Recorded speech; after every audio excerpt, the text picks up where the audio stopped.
there's very much subjectivity involved when it comes to critiquing work and approaching art. There isn't a one-size-fits-all anywhere out there. There are, in the realm of true professional artists, there are no formulas.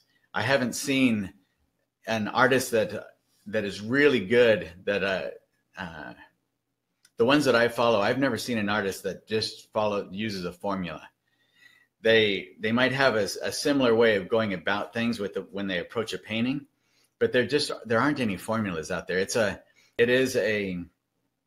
very much a puzzle. It's a challenge to solve all the issues that come about with it.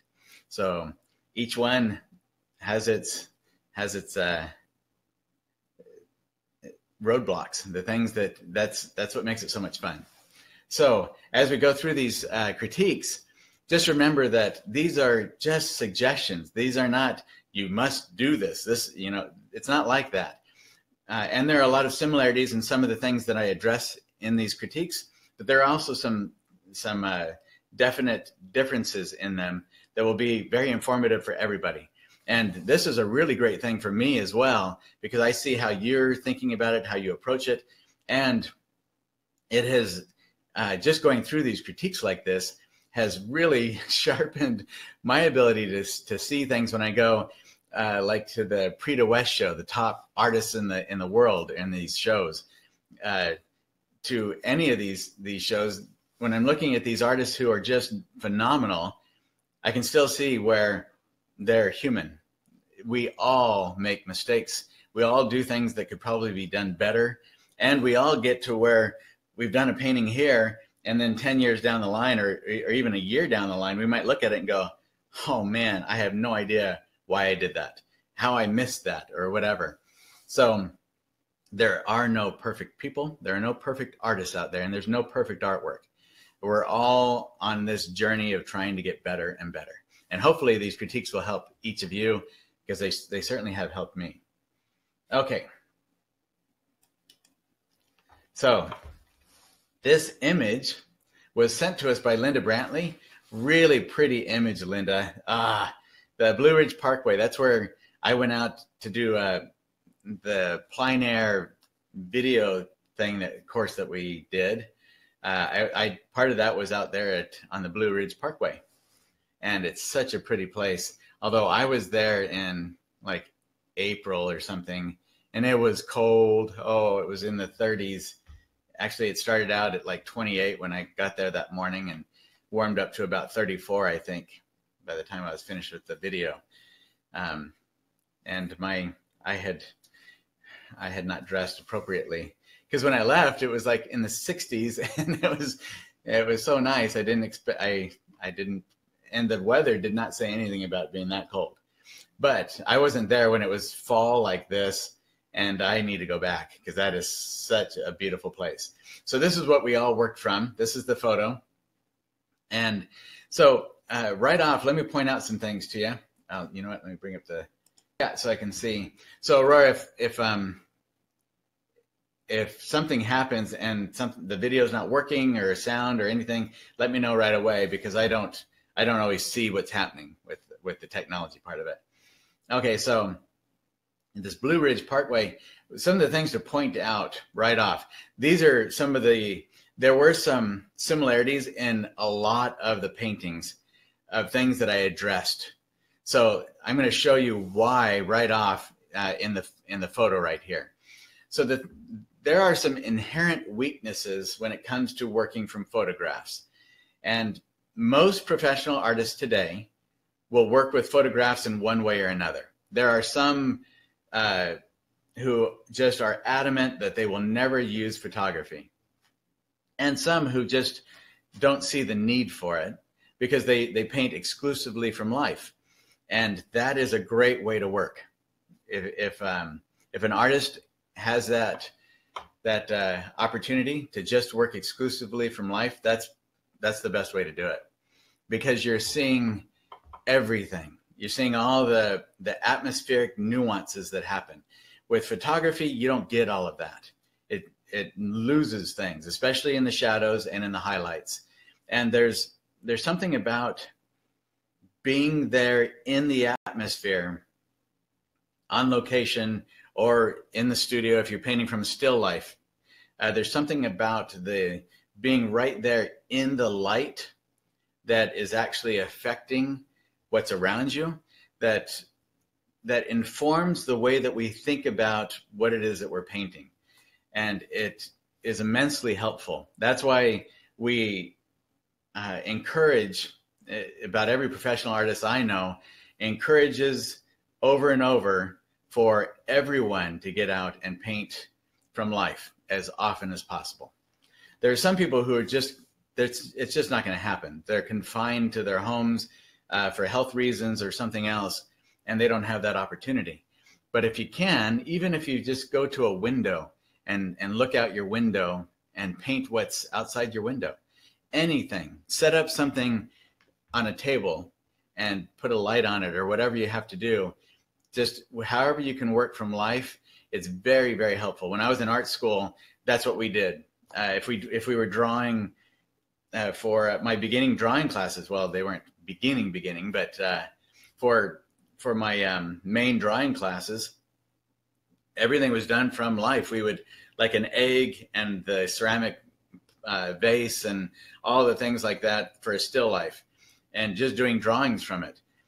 I'd sit there over and over. There was a drawing I did. It took me probably 200 hours to finish this drawing. It was a huge project for the semester. Spent a lot of time on it, and it was all sitting there in front of this thing for life, from life. And unfortunately, that egg that we were using, someone eventually knocked it off the table, and that did not smell good at all. it made the whole upper floor, 3 floors in that art building, the upper floor of that, nobody wanted to go in there for weeks. It was pretty bad.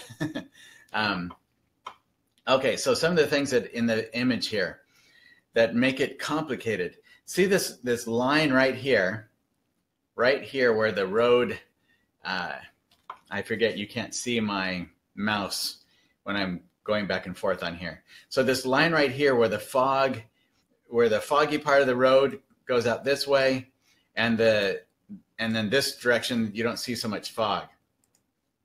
Well, there is, in this area right here, if you really look at it closely, you'll see that there's a transitional tone in here.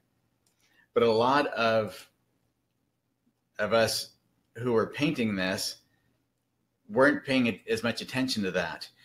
So, and part of that is because this line of dark right here, when we're looking at it, when we're looking at a photograph, it's a little more difficult to squint down and really see the value relationships in our image. When we're out on location, it's a little bit easier to squint down. Everything's big. It's all direct, and we can squint down and really get a good understanding of what the value relationships are in there.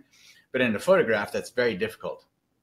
So that was throwing off everybody, just about. Most of those who did this painting, I mean, most of the ones that were sent in for this were struggling with that. And when you have fog like this out here, it is, even though we don't see it in this whole area right here as much, it's still affecting all of it. It's not like the fog there's suddenly this wall of fog. We can come and stand right here, and here's the fog right here, but right where we're standing, there's no fog there. Now, I had that happen when I was a kid with the rain. When I was at school one day in California, I grew up in Southern California, my first 10 years, and I was at school, and this rain shower started, and I could actually walk up to the rain shower. It was so cool. I haven't seen this happen really like that since then. It was just a wall of water, this rain. I could walk up and stick my arm into this wall of water, just like a waterfall.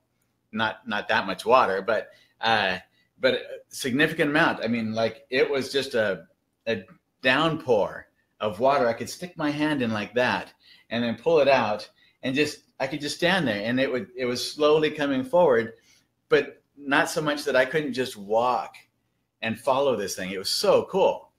Fog, usually when we have this kind of fog, It doesn't work like that.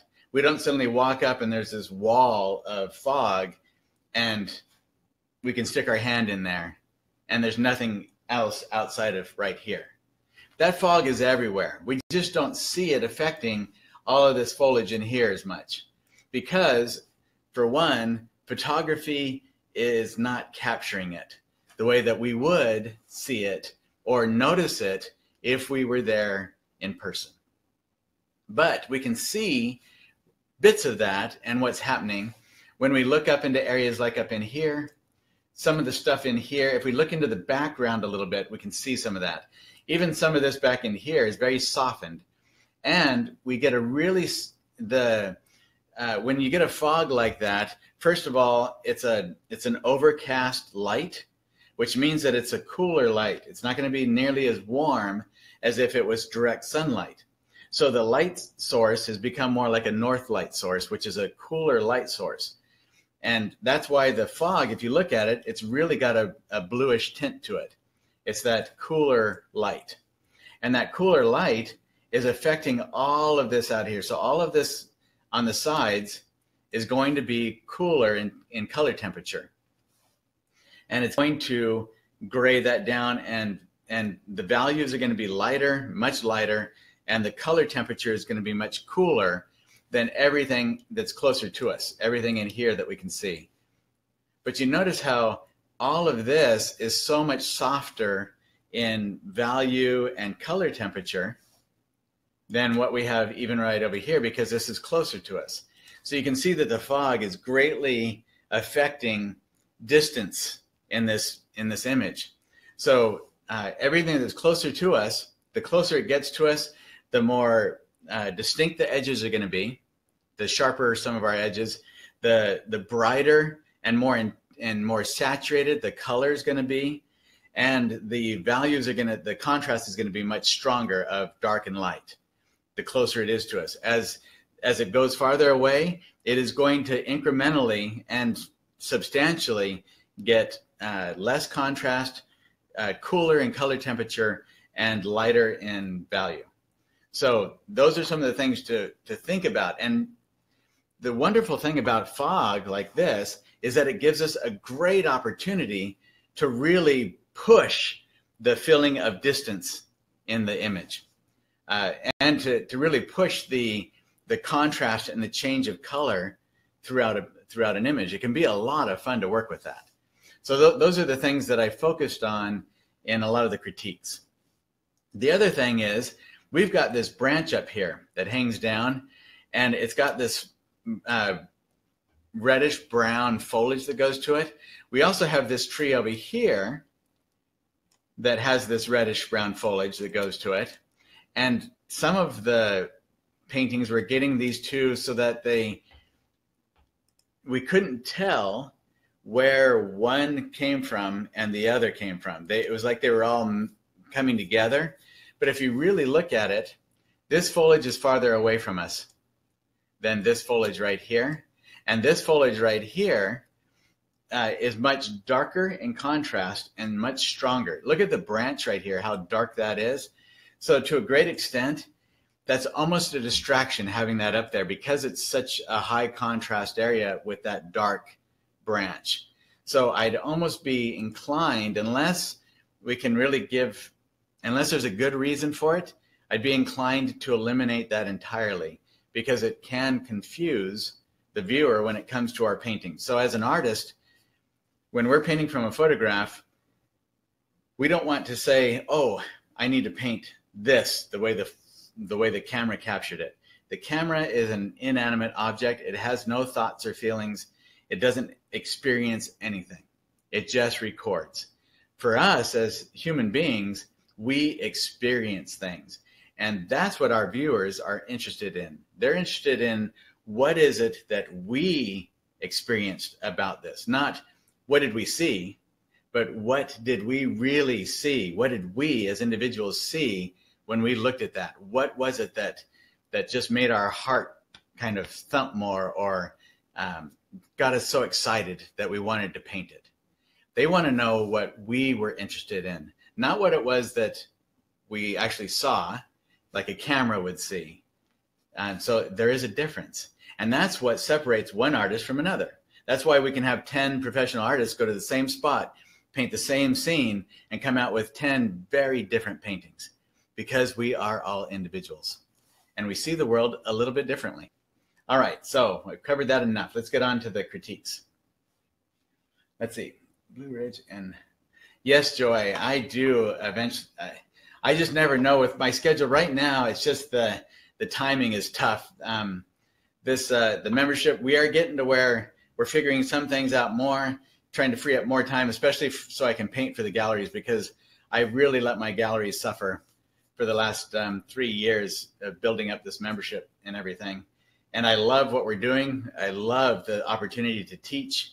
It's just people, it's amazing how far reaching this is. We have just a tremendous uplifting community of artists that we're working with. So I love that. But I'm not going to be a good instructor if I'm not painting often enough, and if I lose my galleries. So I have to make sure that I get some work done. So we're working all that out. But yes, Blue Ridge Parkway is definitely on my list of places I want to go back and paint again. So, and when I go to these places, I will try to let all the community know that I'm going to be there, so you can maybe we can get out there and paint together while I'm out. All right. So let's see. Let's go down to the first one here. Okay, so this is Jones, and you'll notice that the image is very blurry kind of looking. It's because Jones' image was about this big when I brought it up in Photoshop.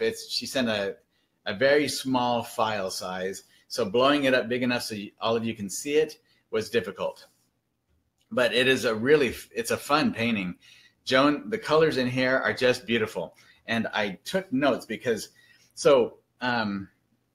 ideally, I would be using Photoshop to do this with, because in Photoshop, I can just click the little eye icon on the layers and click from the after image and the before image, after image, before image. And you see when it does that, it's just immediate change. You can see the changes that I make in these and how some of them are so subtle, but they make a big difference. And in here, when it scrolls from one image to the other, it's not that immediate, and it's harder to notice the changes. So I really wish I could use Photoshop. And when I first started doing these critiques like this, I was able to do that. But then Google got rid of their platform for using doing webinars with their video platform. And all of the software companies that did webinar software, like the one we use, they had to scramble and do it differently. And it doesn't work the same. It's very touchy when it comes to bandwidth. And when we have, on some of these webinars, we'll get 100 or 200 or 300 people on here, and then it can't handle it. And so I can't use Photoshop because that's it takes a lot of computer resources, and it affects the webinars, and people start getting dropped off, and things freeze up on us. We had there for a few months back, what was that, last year or the year before, where the webinars were freezing on us, and it was terrible. So they have gotten things fixed a bit, but it still doesn't work like it used to. And I still can't use Photoshop. So this isn't ideal, and I apologize for that. This is the best software we know of for doing these webinars, but it has its limitations. So when I'm doing that in Photoshop, I can see my own changes. But when I do it on here, sometimes I look at it and go, wow, I have no idea what I changed. So I took notes this time, the changes that I made, so I won't forget. Okay, so Joan, the colors in here are fantastic, really pretty. And I just love the bold everywhere. It's just, and you have the brushwork even, it's just really nicely done. Has a lot of energy and movement. Really pretty piece, Joan. I wish we had a bigger image so that we could really see the clarity in it. But what we can see is really pretty. So some of the things that I noticed right here, if you notice this line right there, it's kind of like that. It's just a hard edged line across there. You do have some breakup. This isn't a really hard edge. It's just that the dark right here, and the dark right here on these little shadows down there, it makes it feel as if like there's a rock there and it's casting a hard shadow. And right here, it feels as if, which would be a really strong coincidence, if right where the fog line kind of starts, it suddenly had a change in the way that the ground is made up. So rather than the ground feeling like it just continues on through with the same kind of grasses and foliage and plants and that sort of thing, it feels like it suddenly stops abruptly right here. And the same thing on this side, it suddenly stops abruptly right there, which is a real strong coincidence considering the fog line also starts right there. Does that make sense? So for the viewer, they're wondering why this hard line right there. What is it that made everything suddenly change there? So we want them to understand that there's fog there and it's affecting the way things look. And but the fog doesn't just come through and take over the whole picture, but it does have a strong influence right there. Especially the reason why the fog is so strong right here, and we see that in the photograph, is because these trees right here are blocking the light, so it's not affecting the fog all the way down in this area nearly as much as the light that's diffusing into the area right on the other side of these trees, especially on the other side of this big tree here. That's what's causing that dramatic shift in the fog line. But that light is still going to filter towards us. It's not going to just dramatically have this hard line that suddenly stops. So we want to make sure that we do that we have that transitioning area between the fog and where the road looks like it doesn't really have fog affecting it. So that's what I did, is change that. Let's say move this right here. These are some of the things to watch for when we're dealing with trees, especially. Sometimes we'll just have a big jumble of leaves everywhere, all these small trees coming up, and we don't know where the leaves are, which tree each grouping of leaves is attached to, because they're all kind of the same. They all have a lot of similarities. But there's some trees where, like in the case of this tree right here, where we have a definite, this tree right here is closer to us than these trees back here.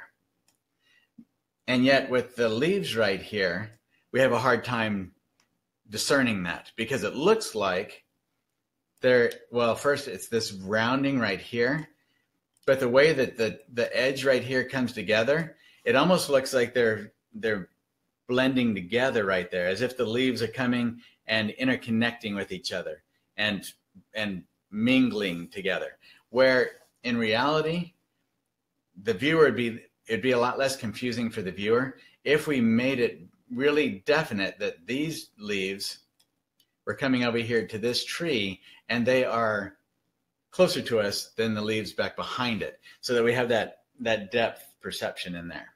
Does that make sense? So that's some of the stuff that I worked on there.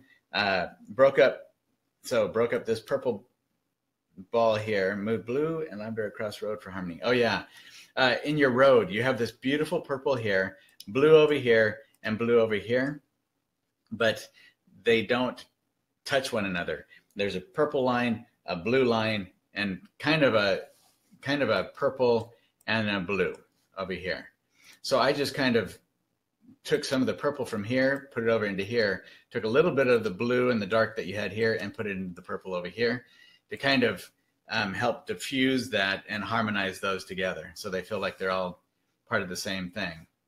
And then, so you see, it's not dramatic. It didn't change really. You still have the blues in here, blues over here, but it did give it more of it feels like the road is kind of the same material going across there, just with different fluctuations in light and color.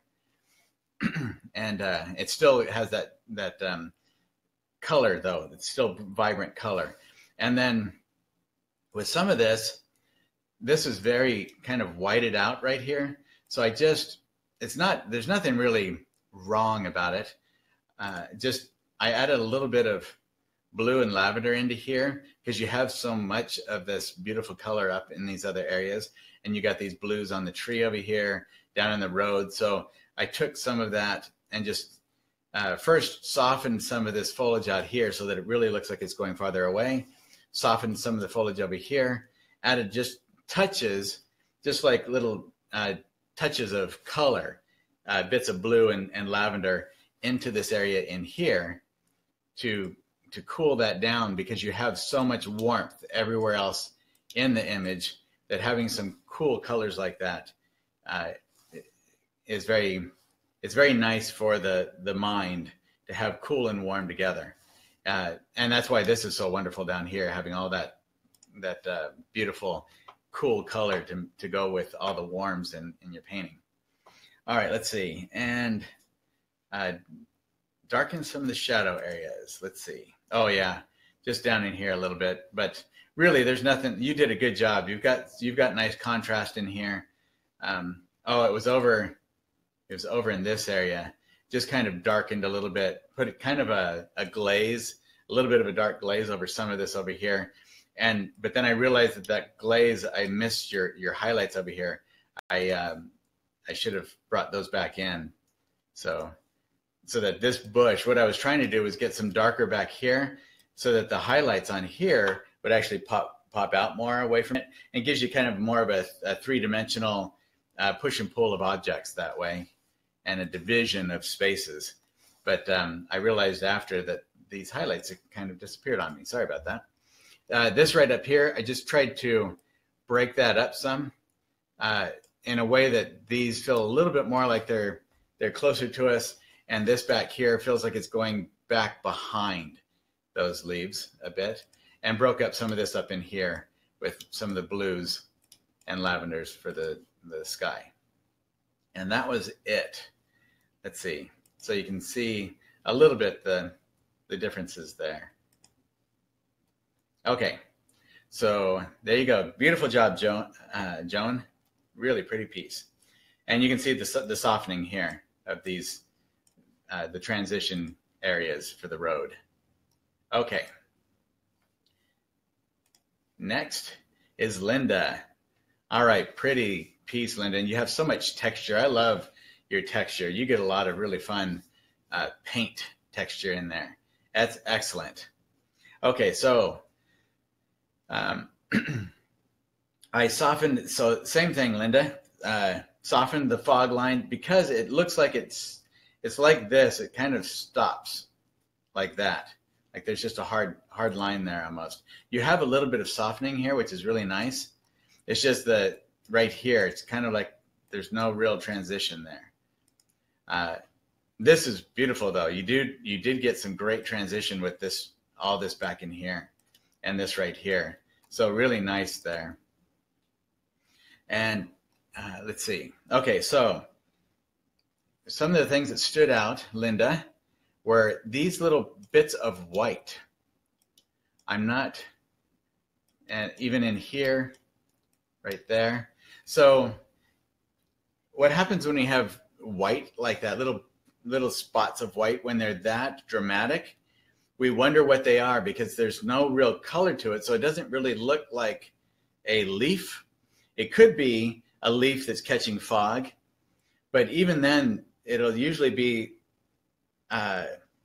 like an edge that is turned in a way that the light's going to come across it for the viewer, whereas these are kind of facing right at us very strongly. So I'm just wondering what those are, and they don't really fit anything else in here. You have all this really pretty color, really nice color through here, even with the salmon colors and things in the background, the yellow leaves up on top of that, and then just suddenly little spots of white. So those are just things to watch for. Let's see, thicken width. Oh, and then over here, I just thought you have a lot of these small little trunks, which are wonderful. I thought it might be fun to have something, because this guy is so strong right here. Maybe having something right here that could help to give variety to the sizes of shapes of objects in here. So I widened out one of the trunks here, still putting it behind the foliage, and then gave some more structure to a couple of the other ones that were in here as well. Let's see. It's a good idea, Joan. Let's see. What else? And then right here, just, I didn't do it dramatically. We're bringing it way in or anything like that, Linda, but just a little bit of softening to this area right there with the leaves, just so it looks like the fog is kind of, it is filtering its way through a bit. And let's see, those are the main things. One thing to watch for is, and it, you know what, it's not really a big thing in here, but you do have this branch right here that is kind of like this kind of a shape right there. But what's nice is you do have these areas where you break it up. You come in and break into it, which is great. So that's why I didn't really address that too much. But it might, you know, something to think about is maybe a little bit of this, or even some of this really pretty color that you have in here, some of the strong oranges like down in here in these areas, possibly bringing in a little of that down into here. Although this is definitely farther away from us than what you have over here. So I wouldn't want you to do the same kind of color saturation that you have over here into this area. But something maybe a little bit, you know, just off in the spot, like over in here, attached to it, just to kind of break up that line coming down. But not a big deal at all right there. Okay, so beautiful piece, Linda. I love what you did with the leaves here too, the way you broke up the edge of the, between the plants on the sides of the road and the road itself. Really pretty. And great job with the shadows that you have down in here. The way, and I love this, where you have shadows into these areas and really help to bring out the foliage on your trees. So let's see, anything else I missed? So excellent job with that. All right, I think that is it. Oh yeah, so, and you notice, let's see, did I change that a bit? Maybe just brought in some, I don't know exactly what I did. See, that's, now that I look at it again, I have trouble remembering. What did I do exactly there? Is that? All right, so anyway, those are some of the things I focused on, Linda. Easy fixes for you, or fixes. It's not necessarily a fix. So if you look at what I've changed in it and you think, nah, I really don't like that, I like it better the other way, go with your instincts on it. Follow your own creative muse. These are just suggestions on things that might be helpful to you, but they're by no means the end all of what should be done there. Okay, so thank you, Linda. Beautiful piece, really pretty. Okay, Mike, excellent. This is it's like a stylized version, and I love it. It's so fun. So, all right, so the things that stood out, Mike, I softened the fog line, just that same idea. Now, part of what is going on here is what Mike has done is he's taken it as if the light source is coming from the right side, and it's casting a shadow across there. A very reasonable thing to think about is that kind of a shadow, because we've got these intense limbs up here. We've got this really thick tree over here on the side, which could easily cast a shadow like that. But when we have this kind of fog, it's just going to feel more natural to have some transitional colors moving through there. And generally on a foggy day like that, we're not necessarily going to have such strong shadows. it is possible to have this sort of thing happen right here.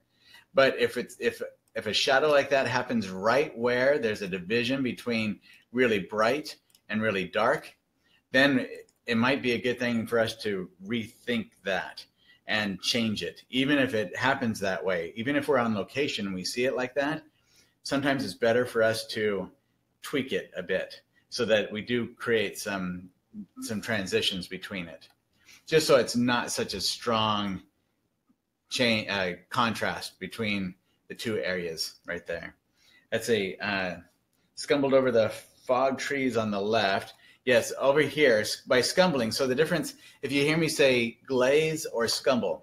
So with a glaze is usually taking a dark pigment, like putting a little bit of ultramarine blue into an oil, like a linseed oil or walnut oil, and then we use that to glaze over, put a layer of oil and just a small amount of pigment without any white over an area of an image, whether it's our whole painting because we want to do a blue cast over the painting, or a warmer cast over the painting by putting in like some transparent oxide brown or burnt sienna or alizarin crimson or something like that, where we're just warming it up somewhere. That's a glaze. If I talk about scumbling over, it's basically the same thing, but we're just using white with a little bit of color to it. So it's more of a light color that we're putting over the top of something. So in the case of fog, we do a lot of scumbling, and scumbling over would be like adding some of this really nice lavender and blue color into some of this to really help push that even farther back. He's already done a great job of, you can see that the saturation and the value of that is very toned down. So excellent job on that, Mike. And so really it was just giving it some nuance so that there wasn't such a hard line right there between the orange and the blue over here. Let's see. And then broke up the orange foliage right here. Same thing, another line of color. You do have these breaks in it like this, which are excellent. But overall, it's like a line that comes down the middle of this tree right here, Mike. So I broke that up a bit. And I really like the orange. I love the color, the strong color that you have in here. And the really strong, it's like a stylized with your tree trunks and other things. You've got like these dark outlines, and then the brighter on the inside. It gives it a dramatic feeling to it. It's like a, wow, my mind is going blank on the right word for that. But I like that. It's really a fun thing. It reminds me a bit of the way Rick Manti does some of his work. Has just a fun, whimsical feeling to it. Okay, so let's see. Extended the ground leaves into the shadows. Okay, so right here, Mike, same thing. I'm looking for really hard lines. And that's one of the things that can make a huge difference in a painting, between helping it feel very natural.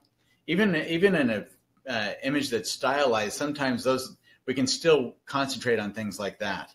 So, and it's not a necessity. Like in this area, you've done a great job with your shadow. I love the shadows going back in there, Mike. But it's like a hard line where the light ends, the light leaves, and the shadow begins. And that can happen. It definitely can. But if there's some way we can give it some transitional tones in there, sometimes that can help to make a more natural seeming transition between the light and the dark. So that's what I focused on there. So let me show you what we did. Right here, I just extended out in a couple of areas like this, some of the foliage, just so that we know that these are definitely closer to us and they are associated with a tree over here. And then they extend out. And part of the reason I extended this out was so that it would kind of push this foliage back here even farther back behind. And so that it didn't look like just a line coming down the middle of that tree right there. You can see the transitional colors that I put into the shadows. They're not dramatic. They weren't a big change, but they just give, like in here, they're very dark still, but they do look like the same kind of foliage that's out here, the same kind of leaf mulch that's fallen. It still looks like that same leaf mulch, only in shadow, going back into the recesses. Same thing over here, same kind of leaf mulch, but it looks like it's in the shadows going back there, and it kind of gives you a transition between the really dark shadows back here and the light shadows up here. Okay, and then with this out here, you can see I just brought in a little bit of scumbling in spots into this area right here to break that up so that it fills. It wasn't a hard line here. And then I added just a couple of little branches in here, very, very indistinct really, just to give it some structure in there, similar to what you have over in these other areas. And that was it, Mike. And then of course the softening of the road transition there, I softened it out. And Judy had a question about scumbling. Do you have to wait for it to dry before you scumble? It is a very good idea to do that, yes. Great question, Judy. Very, very good question. Yeah, with glazing or scumbling, you usually want to let the painting dry completely before you do that sort of thing. But it works excellent once it's dry to do that.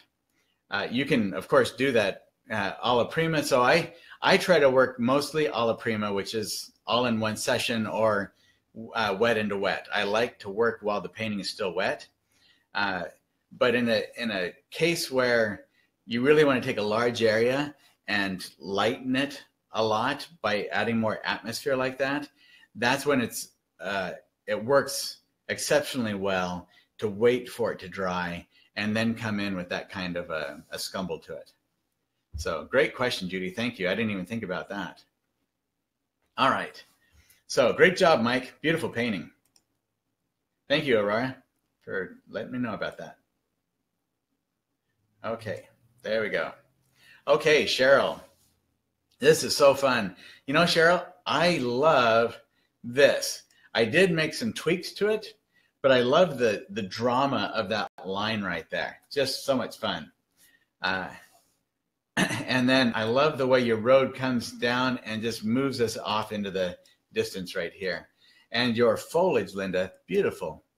Beautiful foliage in here. I love the way that you brought in oranges and other colors, and then these little bright specks. You brought in these oranges into the yellows just to give it that variety, so that it wasn't just yellow and then orange and then yellow, that sort of thing. Really nicely done. Beautiful. So some of the things here, Cheryl. The road, I got a little, even though I love this, the drama of this line, diagonal lines just add a lot of drama into a painting. The road itself feels, I'm not sure what's happening. It suddenly goes like this, and then it reduces down into this small, as if the distance has suddenly just, whoa, it's like this part of the road right here is so far away from us, and this part of the road is so close to us that this part of the road is much bigger and that one's much smaller. But it seems like, just from the feeling of the proximity of the trees here, these don't feel so far away from us that the road would suddenly change that dramatically. Does that make sense? So I brought the road in some on here, you'll see, so that it has a little bit more of a gentle transition from the wider to the narrower part of the road. And then you notice how this blue, this lavender bluish color in the road, the painting needed that tremendously, because you have a lot of really warm color temperatures in all of this area right here. Even your shadows down in here are very warm. These, even though they're a bit cooler because they do have some red, some reddish, almost lavender tone to it, they're still kind of a brown. So they're much more on the warm side of lavender than they are on the cool side. So overall, the overall feeling of the whole painting is very warm. Nothing wrong with that at all. I love warmth. That's why I like the fall. It's just so, the colors are so warm and beautiful. But one of the things that makes something feel warm is to have a contrast with it, which means a cooler color temperature. So if we can bring in some areas where we have a much cooler color temperature to contrast against that, it actually increases the feeling of warmth in all of those warm areas. It's amazing what a lavender next to a yellow will do to that yellow, and vice versa. So what I did was I brought in more of a bluish lavender tone into the fog areas and up here in the sky, just to help add some of that cool color temperature to the overall warmth of the painting, to give it some of that contrast. Let's see, broke up some clumps of foliage. So let's see what we did here. Added light lavender to dark red brown leaves. Oh, okay. Let's see, soften. So if I look through my notes, then when I go through it, I won't miss areas. Otherwise, I have missed some things in the past. Soften fog line on road. Got rid of white stroke, right side and middle. Oh, right here, this little white stroke. Same thing that we saw earlier on Linda's piece, Cheryl, is that just that little bit of white. Not sure what that is. It's like one of the only ones, except for maybe a little tiny bit here and maybe over here. But I just eliminated that. I like this. This works really well in there, that bit of bright yellow where we can really see some kind of a color in it, some pigment. Okay, so here's the transitions. Tried to soften out, really transition that. And the road, I like the color that you had here. I just had trouble with Photoshop maintaining that as much, especially with adding some of the lavenders into it. So I did blue it up, but that doesn't mean, Cheryl, that that's what you need to do, because it really was a nice looking road right on this area right here. But sometimes it gets carried away when I'm doing Photoshop and trying to get the things to work seamlessly in there. I'm not nearly as good with Photoshop as I am with actual brushes and paint. Okay, so created some of those transitions in here. You can see I put a more gentle curve to the road right there so that it feels like it's more naturally going from the wider to the narrower part of the road. And then brought in took some of this to break it up, because it was right here. See this, it's kind of the same thing. We have that line of, they're all kind of the same. You have some breakups in there, but it kind of follows a pattern like that, like fingers or something. So just breaking that up, I cut into it right here so that it disrupts it. It disrupts that line a bit. And then just turn that into some of the lavender so they go farther into the distance, as if they're back behind. And then did it like this so that the road really does feel like it's moving down away from the viewer, rather than curving up into we don't know where. Let's see. And then those leaves, I think, yeah, right here, notice how much, see how these right here, they kind of blend in almost with this back here, the background back there. And yet this is an opportunity, Cheryl, to really push that feeling of distance and depth. And it's a wonderful thing when a viewer can feel like they can just move way back into your painting. And these kinds of things right here, where we have foliage coming out over the top of something that is way off in the distance that doesn't have much in there, it's a great opportunity to do that, to really push the feeling of that kind of distance. So that's what I did in there, is notice how these really stand out now when you have those bluish lavenders back in there. The contrast between them can make a big difference. Now I did add some I was going to say softening, some softer leaves right there that kind of blend in between the background and the other. And that might be a little bit too soft, I'm not sure, but I like to have a variety of really saturated, contrasting areas and other softer transitional values and colors, toned down colors. So that's what I was playing with right there. But that's something, just to experiment with as you go through. So that was that's really those are the things that stood out, Cheryl. Oh, and I was trying to tie, so what I was doing was I was trying to tie all of this together rather than having these here feel like they were back behind this tree. It was pulling, you know what, actually I messed that one up a little bit, because really these yellows, I just now noticed that, Cheryl, these yellow areas are back behind, and yet the way this orange comes across, it almost makes it look like the orange and the yellow are associated with one another. So that would be something to play with and to think about. Maybe not having this one coming right through the middle of this one. That makes a big difference right there. So that would be something to think about instead of, I just noticed that. So the orange, these are so pretty.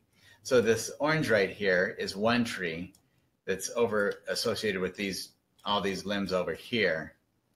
And these yellow areas are the ones that are back behind this tree right here. And yet the way I did the orange right here, it almost associates the two together. So think about that one, Cheryl, and don't follow what I did right there, because that doesn't work as well. And what I did, instead of moving things around, I just took some of the orange that you had up in here and strengthened this area so that it was trying to separate the two. That's what I was doing right there. Just strengthening some of the orange so that you had more of a separation between the yellows that were farther away and the oranges that were closer to us. Okay, so now I see what's going on right there. All right. So I think that was it. Cheryl, white. Oh, and look at it. Oh yeah, there. Okay. So there we go. And really it was, I was doing what you did here, where you have, I love this, you know, these, where you have some mix of the two, but you really did a great job, Cheryl, with this in making this feel like it's one here that goes to maybe like this tree here or the trees over here. And these are back behind them. So excellent job with that. And that's what I was trying to bring even more clarity to that sort of idea. And you did a great job with the same thing over in this area with these. So beautiful. I love all the variety and the way you brush strokes, the way that you did the foliage, very beautiful. Okay, great job, Cheryl. Thank you. Okay, Carol. All right, this is fun as well. So I really love, probably my favorite area is right in here, because Carol, you have so much variety. The connection has been lost a little bit. Who lost connection? Did everyone lose connection? So far, two have said. Oh, did you lose connection, Aurora? I'm reconnected. If you push on the reconnection button. Yeah, so what with Aurora, she has one playing on her phone so as a participant, and then she has also the admin stuff so she can come on. And that's how David can tell, you know, something happens. So if it does go off, just try to reconnect and see if it fixes it, because that does happen. I'm not sure what causes that. Sometimes it's fluctuations in internet, and for some people they never lose connection. Other people do sometimes. So a lot of that I don't know what makes the difference. Sorry about that.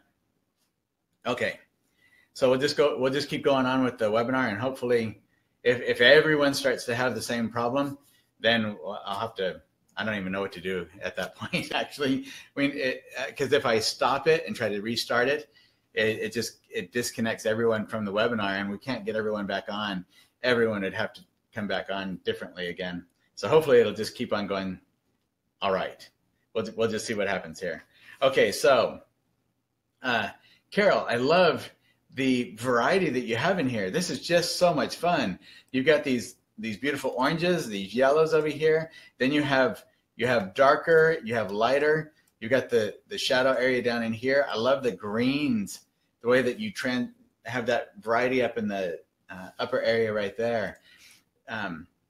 really one of the, if you could say that there was a key to successful paintings, or keys or anything like that, one of the things that I've seen kind of consistently in work in art that makes something really successful is a variety of shapes. And well, a variety of shapes is a big one. So when we talk about that, we're talking about like, it's kind of the reason why when we had some that had really wide trees like this one, and then everything else was thin, everything else was basically the same. Well, everything else being the same, you're losing the variety. We're losing the opportunity to really have a variety of shapes. But we don't want to necessarily have one this size and then another one over here, this exactly the same size as this one over here. See what I mean? It's that constant change, constant fluctuation. And that's part of the reason I think Kevin McPherson will take now, we're always experimenting. All artists that I know who are progressing are always experimenting and trying things and looking at ways that we can push the limit of our own ability. So even with this, the white rose piece in there, part of where I had to redo, there was 2 or 3 roses that I redid a couple of times. One of them I redid probably 4 times. And it was this rose that's over on the upper left side. And the reason for that is because I had 1, 2, 3, what did I have? Like 4 or 5 roses in there besides the big rose that were all, I realized, kind of the same size in my painting. And I thought, well, that doesn't work. That's no fun. They're all the same. So that's where I had to change up, and compositionally, so I did a huge blog post on composition, and where it is, I don't know, it's got to be like 40 pages long or something. It was really long because I went through and did a ton of research on everything I could find about composition. And I've been doing that over the years, of course. I have Edgar Payne's book on composition. John Carlson has some good stuff in his landscape book on composition. Richard Schmid in his Alla Prima book does a great job of talking about composition in there. And then if you look at the internet, I remember even 10 years ago or more, 15 years ago, might have been while I was doing my master's degree, actually. I saw some research, and this was back in, the internet, its relative infancy, when there wasn't a lot available. Today, there's a ton of things available. But I remember seeing some things on the face and this face mask where they could do these lines and say that all the most beautiful physical qualities will fit into this basic mathematical structure that they had. And there is no exact formula like that. It just doesn't work. They would fit people in there kind of, but nobody fits perfectly into any of those things. But then there's the golden mean. There's the ratio of thirds. There's so many different formulas that people have come up with for compositions. And there are several artists today who are very successful and really good artists that will use something like that to organize their compositions, like according to the golden mean or something like that. But what I've found is if everyone tries to follow something like that, then pretty much everyone's compositions are going to be the same. And I like what Richard Schmid said about that the successful compositions we see today, that we recognize today, were some individual artists' ingenious solving of their own particular problem. That's it. And so for me, I don't like any of the formulas. I think they're all good to know about, but I don't believe in following a formula for composition. It's really, a lot of it is just how does it feel as we're going along? Because if we try to follow a formula, there's going to be something that gets in there that's not going to fit right, because nothing is that exact. And and we're going to know something's going to feel off, but we're going to be so honed in on some kind of wanting to stick to some kind of a format like that, that we won't know how to adjust to that. So one of the keys to painting successfully is to become in tune with what's happening overall in our paintings, to get a good sense of the overall shapes and the flow in our painting and how it feels to us. And that can inform a lot of how we approach what we're doing in our work. So like when I was doing the rose piece, I loved some of the things that were happening in there, but there were other parts that just didn't feel quite right. And so I had to experiment and move things around, take one thing out and try something else until it did feel right. And that's what a lot of this is too, with the critiques, with your own work. Just see if there's an area in it and you just think, I don't know, then there's probably something amiss about that. Maybe take your painting and turn it around for a few days or a month and not look at it, then come back with it with a fresh eye, whatever it takes to disrupt the image we've already gotten in our minds that seems to be so cemented because we've been so invested in it. So that's part of what these critiques are all about. Give us that fresh eye. So when we talk about these shapes, that is a big part of making a piece successful, is getting that kind of variety of sizes and shapes and color temperatures and contrast and edges and values without becoming busy. And that is complicated. It does take some thought, and it takes a lot of time and practice to get a really strong feeling. But that's what it's all about. It's a lifelong journey. There isn't anything where we all of a sudden jump in and we can read a book, get all of those principles in our head, and suddenly know how it all works. It's just not like that. So Carol, I love that. I love this variety that you have in here, and you've got some really nice transitions between one area and another. They feel cohesive, and yet they feel separated from one another, as if I know that these are separate entities, if that makes sense. So great job with that. All right, things that stood out to me, Carol. I softened the fog line. You already have a soft fog line here as it is, right here.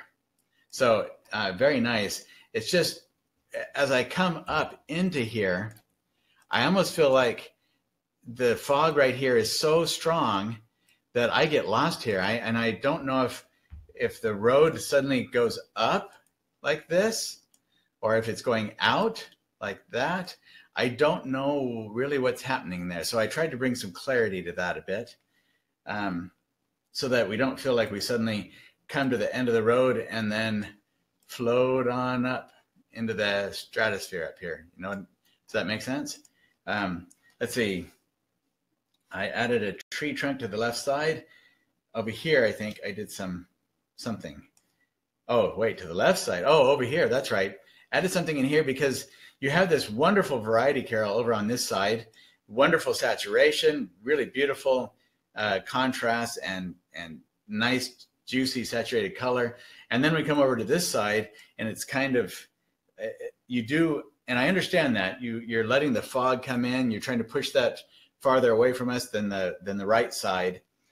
But it's kind of almost the same from one side to the other, as if almost the colors and the values are about even all the way across. So I just tried to break that up, bring in a little bit of change in there, the way that you have all this change over on this side, on the right side. Let's see, added bright leaves to yellow foliage near fog. Oh, just this stuff right here, so it would stand out and help push the fog back some. And I think over on this side as well, and change the diagonal tree. So with your diagonal tree, Carol, right here, it kind of just cuts right there and ends abruptly. And that can be disconcerting for the viewer.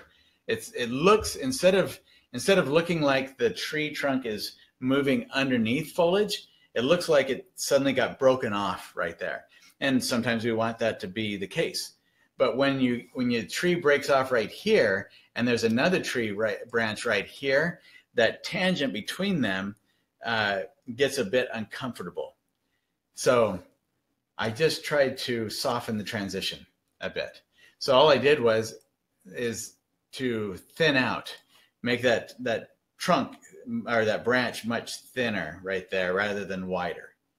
And so that it feels as if it's thinning, it's getting smaller and smaller, and then it just naturally fades away right there rather than abruptly being cut.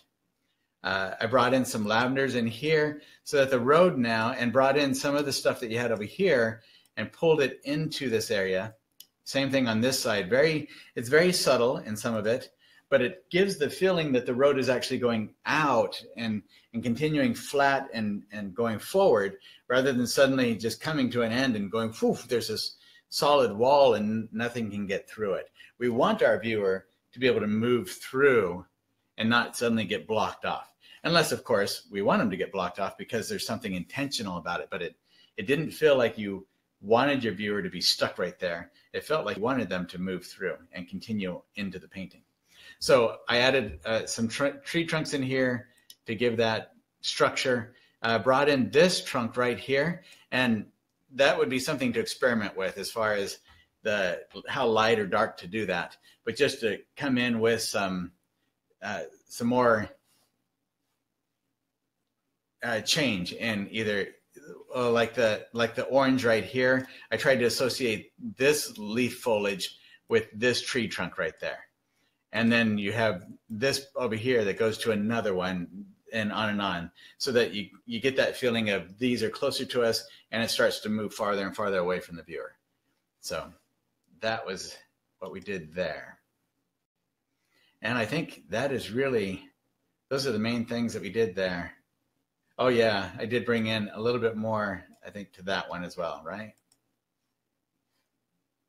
Oh, I just softened and brought it. See, it's the same thing right here. Instead of feeling as if they suddenly come and disappear into a bush, it feels like it just gets cut off. So, and I thought that bringing that down a little bit farther and not having this X right there. So in that spot, you got this little X, and that becomes a little bit of an awkward tangent or combining of the two. So to separate those out, I brought one down farther and then curved this one into here so that they become separated from one another.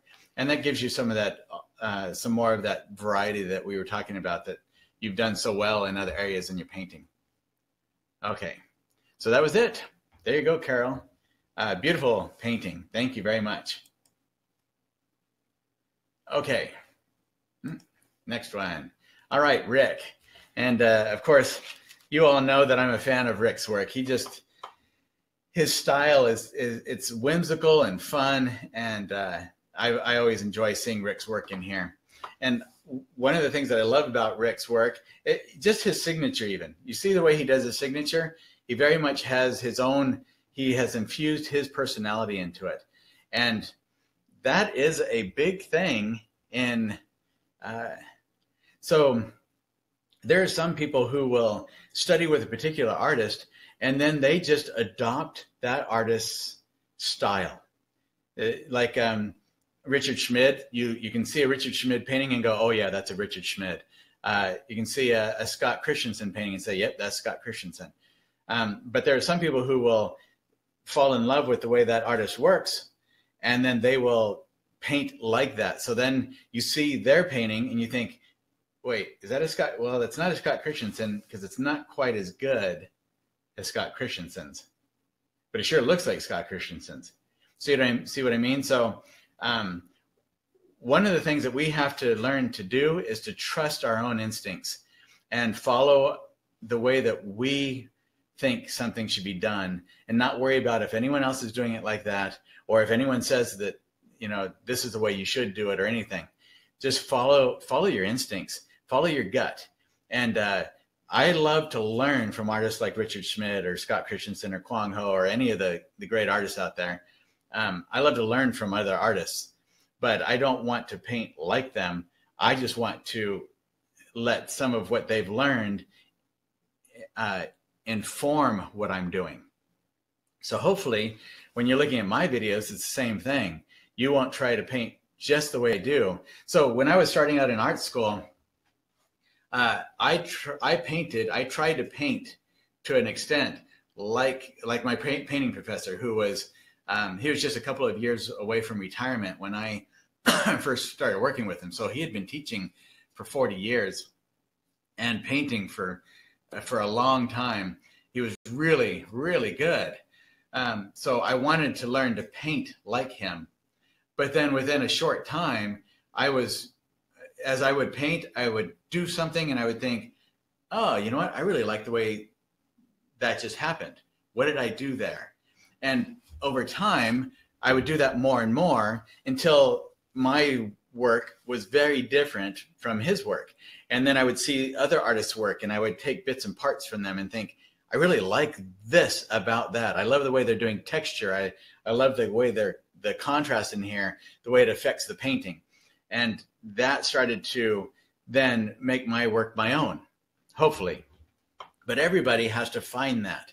So Rick has done that. He really has. I can see his paintings when he sends them in. I go, oh, that's Rick's, because he has really captured that with his own personality, his own style. And I love that about his work. It's excellent. So each of you do the same thing. Find what it is that you love about painting, about why are you painting what you're painting at that moment? What is it about it that really strikes you and intrigues you? So in the very beginning, when we're first starting out, it is imperative that we learn to replicate exactly what we're seeing. The exact colors, the exact values, the exact edges, all of that. That is so critical to learn how to replicate what we're seeing, because that's developing our skills. It's developing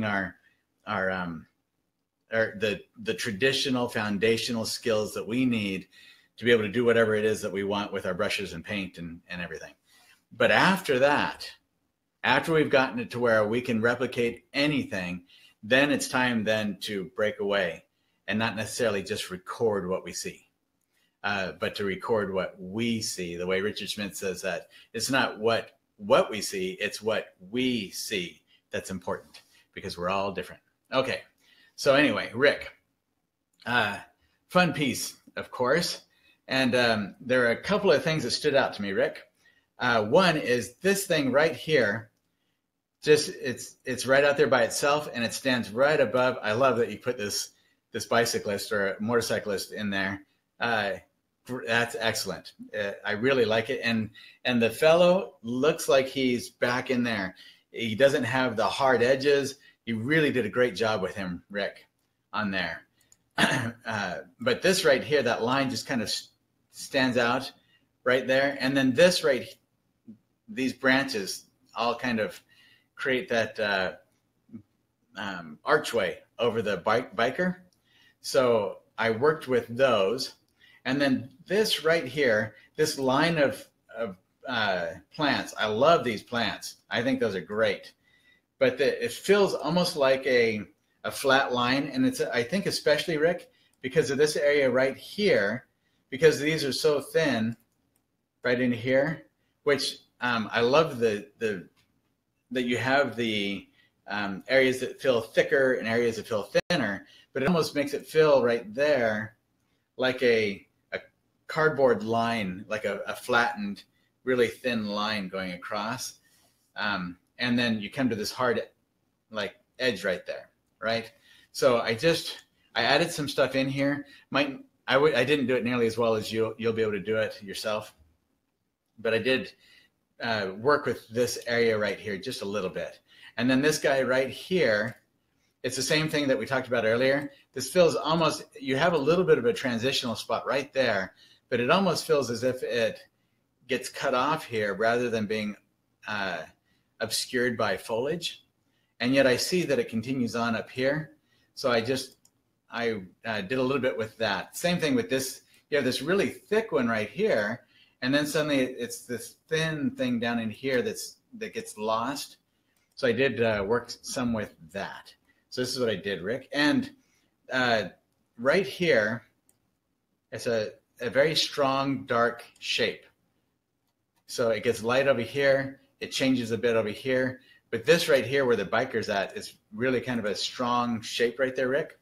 So I just added a little bit of light, cooler, because same thing, you've got these nice bluish tones in here and some in the tree right here. I love that. I love that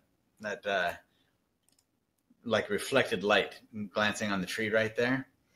And when you'll see, I changed this in another painting that we're going to be coming to. We don't want to have something like this reflected light right there so strong that it looks like there's a hole in the tree. Because if it doesn't match, because it still feels, even though there's that reflected light on there, I don't feel like it's light that's coming on the tree, some kind of a sky hole or anything like that. It actually feels, it's dark enough that it still feels like it's in the same kind of shadow that the tree is in. But there's one that we're going to come to where they really feel like they don't belong. It's too light a value for a shadow area. But Rick's, it works right here on Rick's. So I love that. I decided it might be nice if there was just a little bit of that off here so that the biker can actually keep moving off into the distance with your piece, Rick. I didn't want it to be too strong and obvious, but I thought maybe a little bit of that might be helpful. So that would be just something to think about, maybe to experiment with. And I did pull a little bit of that into the road here, up into some of this a little bit in the road, just so that it kind of transitioned between the two. All right, and you can see I just took this branch out entirely right there. I left this one kind of coming across a bit and then pulled these up in and off the top right there. Just pulled these. I didn't do anything with this one. I forgot about that one. But I did try to pull this up a little bit so that I'd get to a leaf right here that actually felt like the kind of leaf that would obscure and start that where the tree would go back behind it kind of thing. And then pulled in some more foliage. I tried to keep, you had that variety of up and down. I didn't want, we don't want a straight line going all the way across, and you did a great job with that, breaking up that line.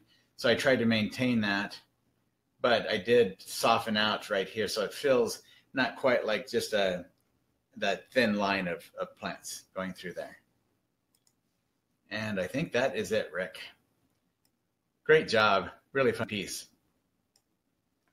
So yeah, it's all, oh, yes, I did add a couple of, so I pulled this branch that you had the branch that you had right here above the biker.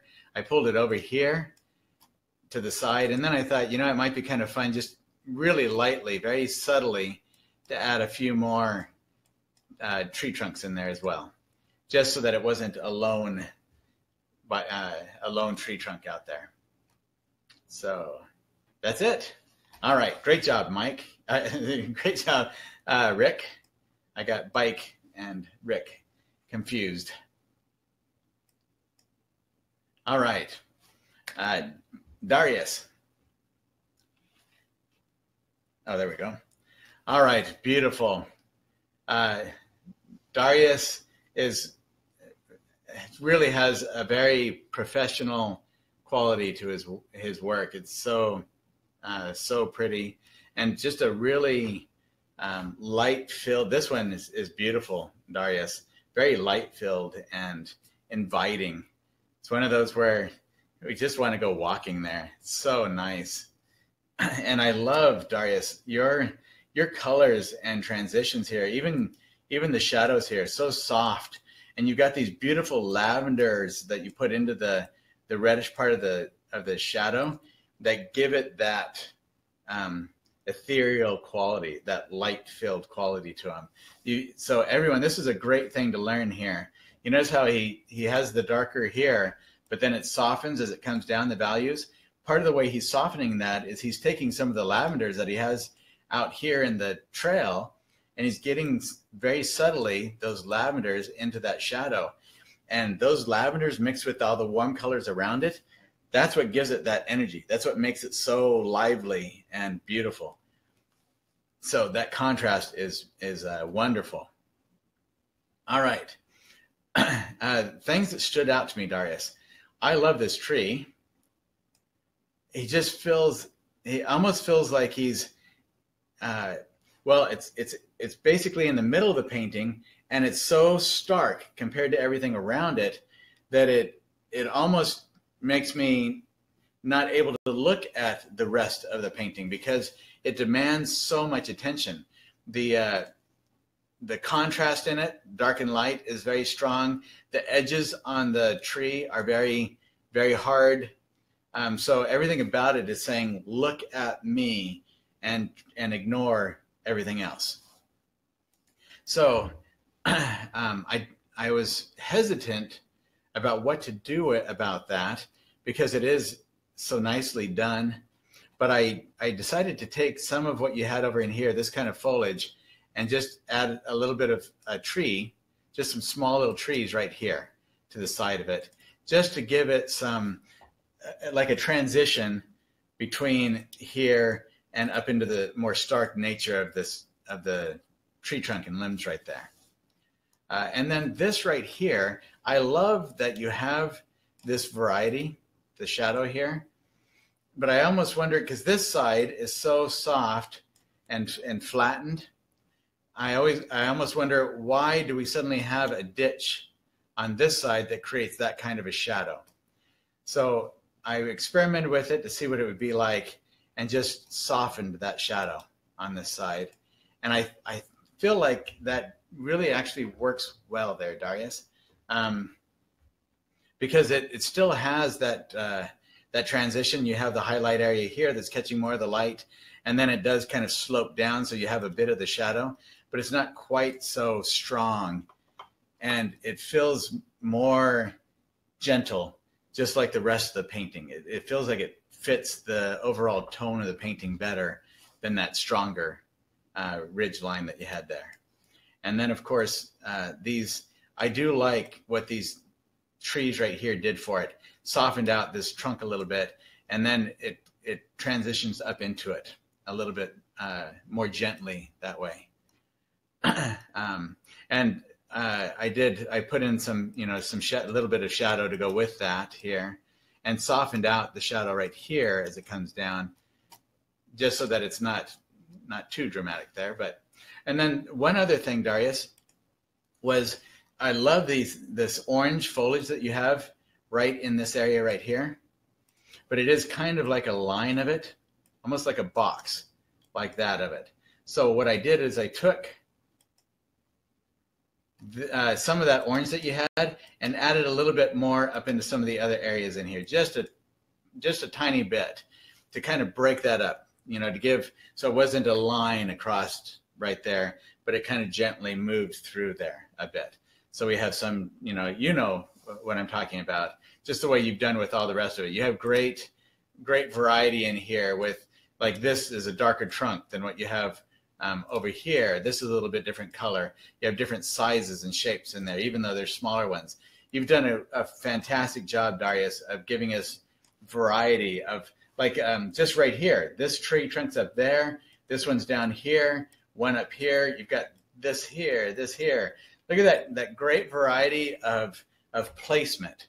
That's what we're talking about when we're talking about of that constant change throughout each area in a painting. That's what makes it feel natural, and that's really what gives it a very professional quality to it, is that change of variety all the way through there. So that's what I noticed right here with this. It's just breaking up that line and bringing it a little bit up and over like that. So, and that was it, Darius. I think it's just a beautifully done. It really moves us. You notice how the lavenders here are darker, and then we get more light on them as we go out here, and softens down. Notice how soft he does the edges out here. Just a great job of moving us off into the distance. And the trail feels like it stays flat on the ground. It doesn't pop up towards the viewer. So excellent job, Darius. Really well done. Let's see. Mike has a question here. Bill, should the darker trunks be close to the front and the trunks lighten up as they recede into the distance? Great question, Mike. I think Darius handled that really well. So he's got like this one that's darker, and then we can have like this one that's a little bit lighter, except for right here at the base of it. We've got like this one is a little bit dark, but not too much. So we can have, like if we had something this dark way up into here, then that I might question, because we'd have so much foliage around it that all of that foliage is going to soften out something like this. But we can have dark farther away and lighter closer to us, depending on the type of tree that it is and the way the foliage around it is either blocking or letting the light come through. So I think just having like the way that, so like in this case, he has the dark one here, and then he has the light one coming up and disappearing back behind it. That's very helpful to have it light, the lighter one back behind and the dark one in front. But there's no hard and fast rule about that. It really depends on each individual situation and what's happening with those trees. And that's why I was saying earlier that not to get locked into any kind of formulaic thinking, because it can work in this instance, and then in another painting, it might not work at all. And we have to be cognizant of the idea that there isn't a one-size-fits-all scenario, so that if it doesn't feel quite right, we can think about why doesn't it feel quite right? What is it that I don't feel settled about in this instance? And then we can go through some different ideas about what that might be. Well, is it the contrast between two areas? Is it the edges that are causing it? Should I soften an edge here and there, or make an edge sharper in one area? Is it the color contrast? Do I need to add more, like what he did down in here with the color harmonies between these lavenders and the yellows on the outside? You know, that sort of thing. So like in a shadow, we don't have to, when it comes to, let's see, Dan Gerhardt's is great at this with his shadows. Let's say you have a white blouse on somebody, a white piece of fabric, and it has these rolls in it. The fabric is moving, you know, it's not just a flat thing. Well, when you're depending on your light source, you can get a lot of, you can create a transition where even if the values are exactly the same between one side and another, the color temperature might change between one side and another, and that change in color temperature can actually create a rounding just from the change in color temperature. And so sometimes in something like this with a tree or with several tree trunks, we might change the feeling of one closer or one farther away, or one back behind, one forward, just by the change in, they might be the same value, but we change it with the color temperature, you know, that sort of thing. So there isn't just yes, the darker should be closer and the lighter should be farther away. Often that works, but it doesn't work every time. So hopefully that answers your question, Mike. Okay, let's see. So great job, Darius, of course. Beautiful, beautiful painting. All right. Next, Jane. All right. Jane, this has so much energy.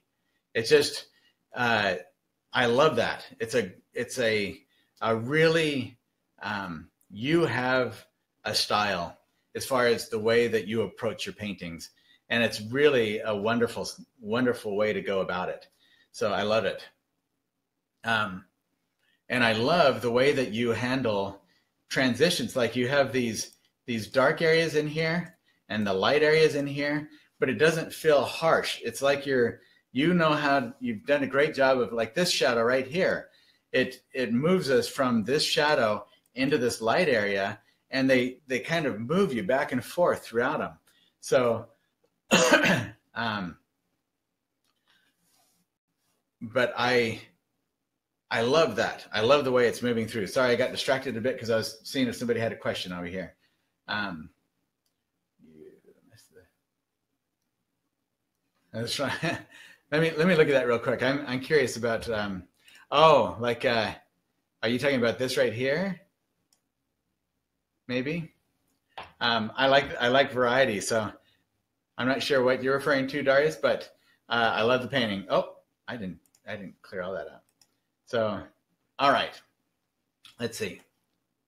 When you say soften an edge, how do you do that? Do you blend the two colors at the edge? And sorry, Aurora, I'm taking away your job a little bit, but once in a while I do notice them over here. And I think that's a great question right there, especially while we're here. So softening an edge, Judy, that's a great question.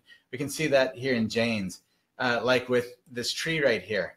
Sometimes softening an edge is adding, if you notice, there's this little bit of, it's a little different color right on the edge right here, between that and the dark on the shadow right here.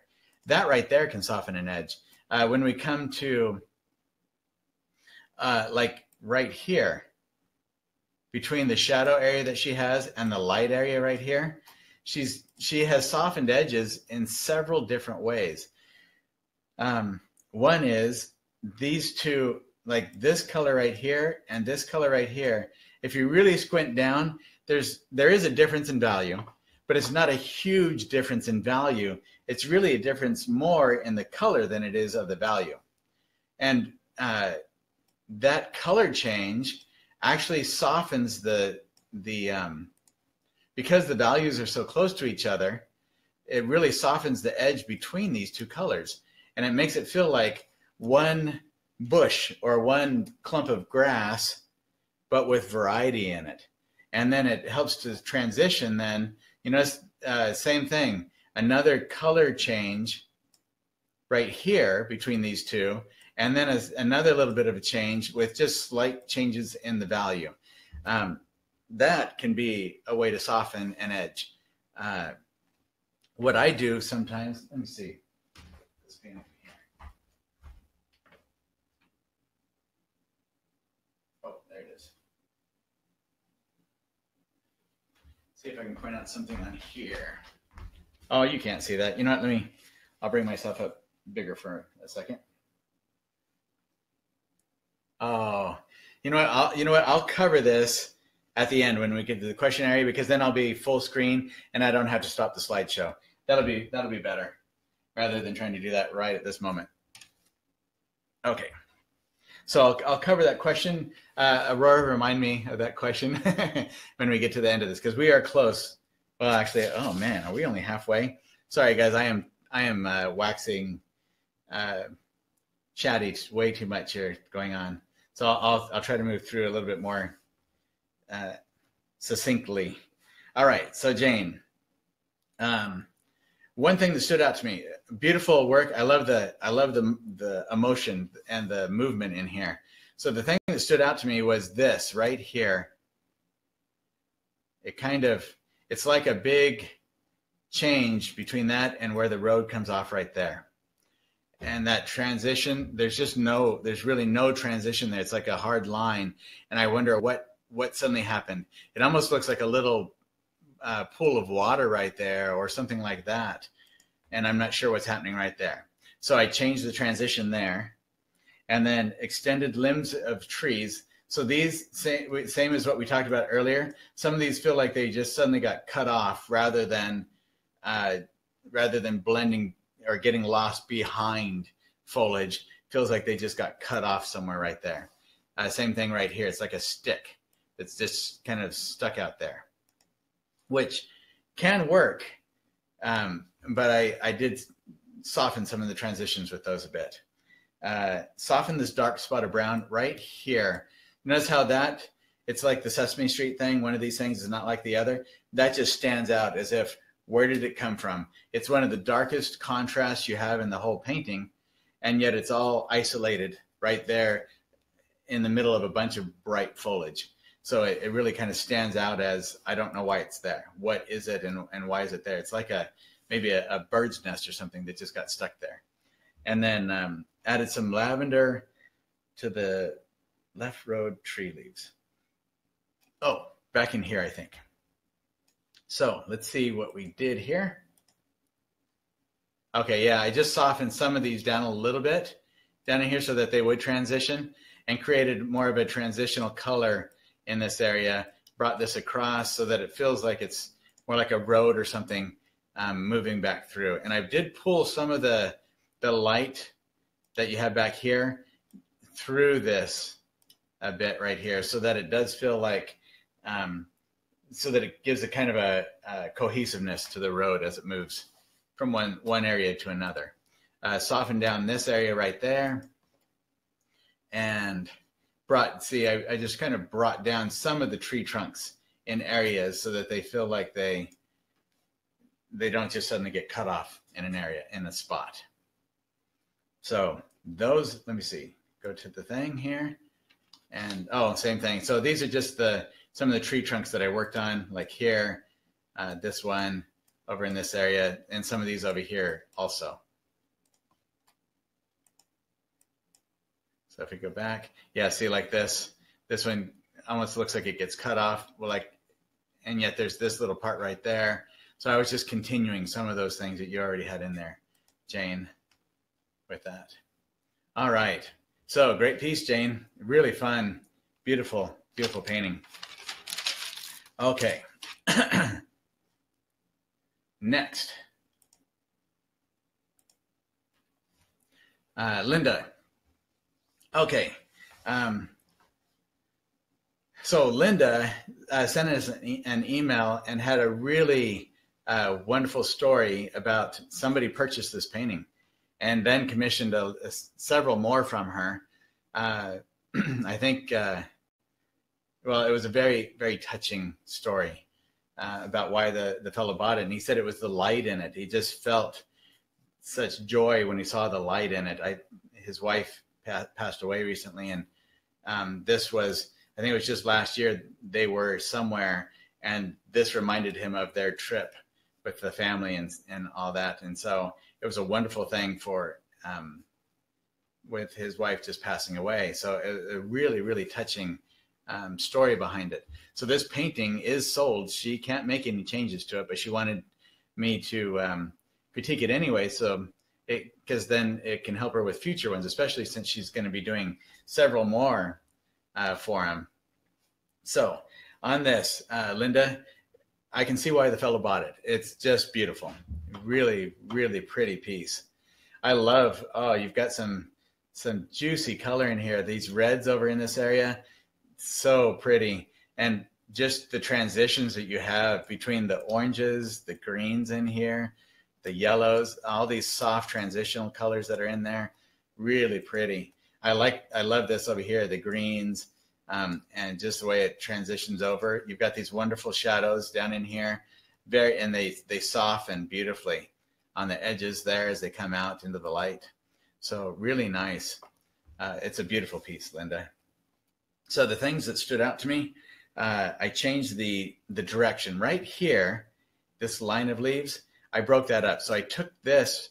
So this is that thing that I talked about in the photograph where we have that really strong dark limb that's coming down from the top, and it has these reddish brown leaves on them. And then we've got this other tree over here that also has the reddish brown leaves on it, and they kind of almost look like they were confused with each other.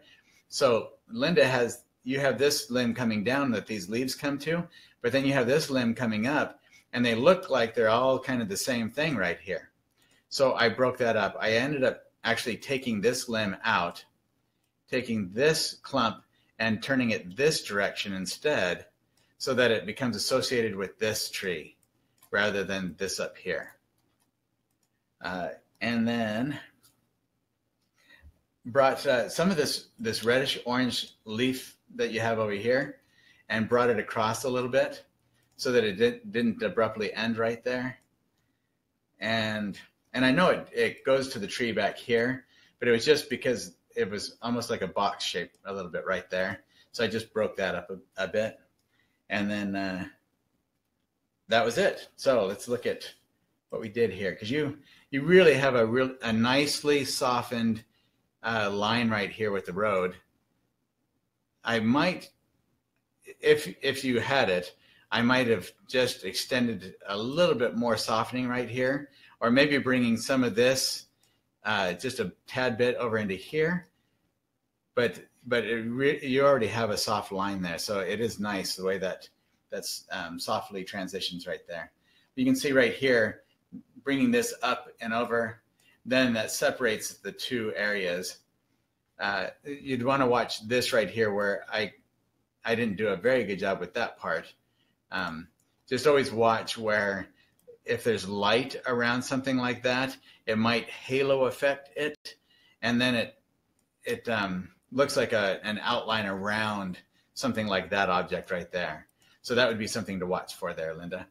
But really, that was it. And you see right here, I just kind of brought this out, some sky right in here, brought a little bit down there. That was it. Just to break up any kind of a strong line like that is all we were doing there.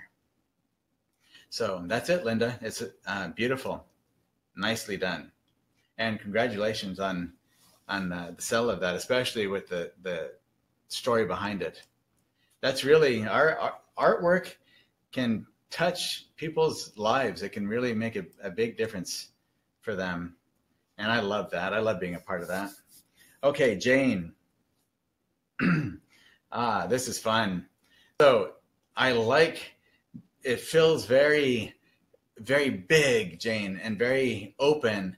And I love that feeling that you have in here. This is so open in here. It's wonderful.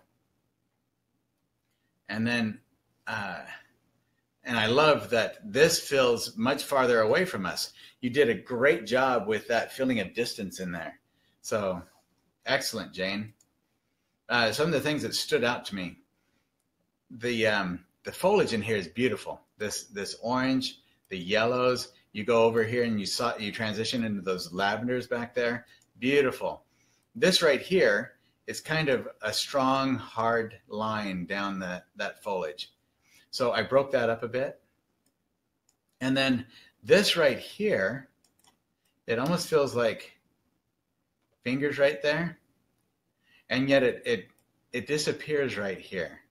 I feel like it almost feels, so right in this area, I feel like I can really see the separation between these leaves and this tree. But when they get over here, I kind of lose it. I don't see where it connects to anything.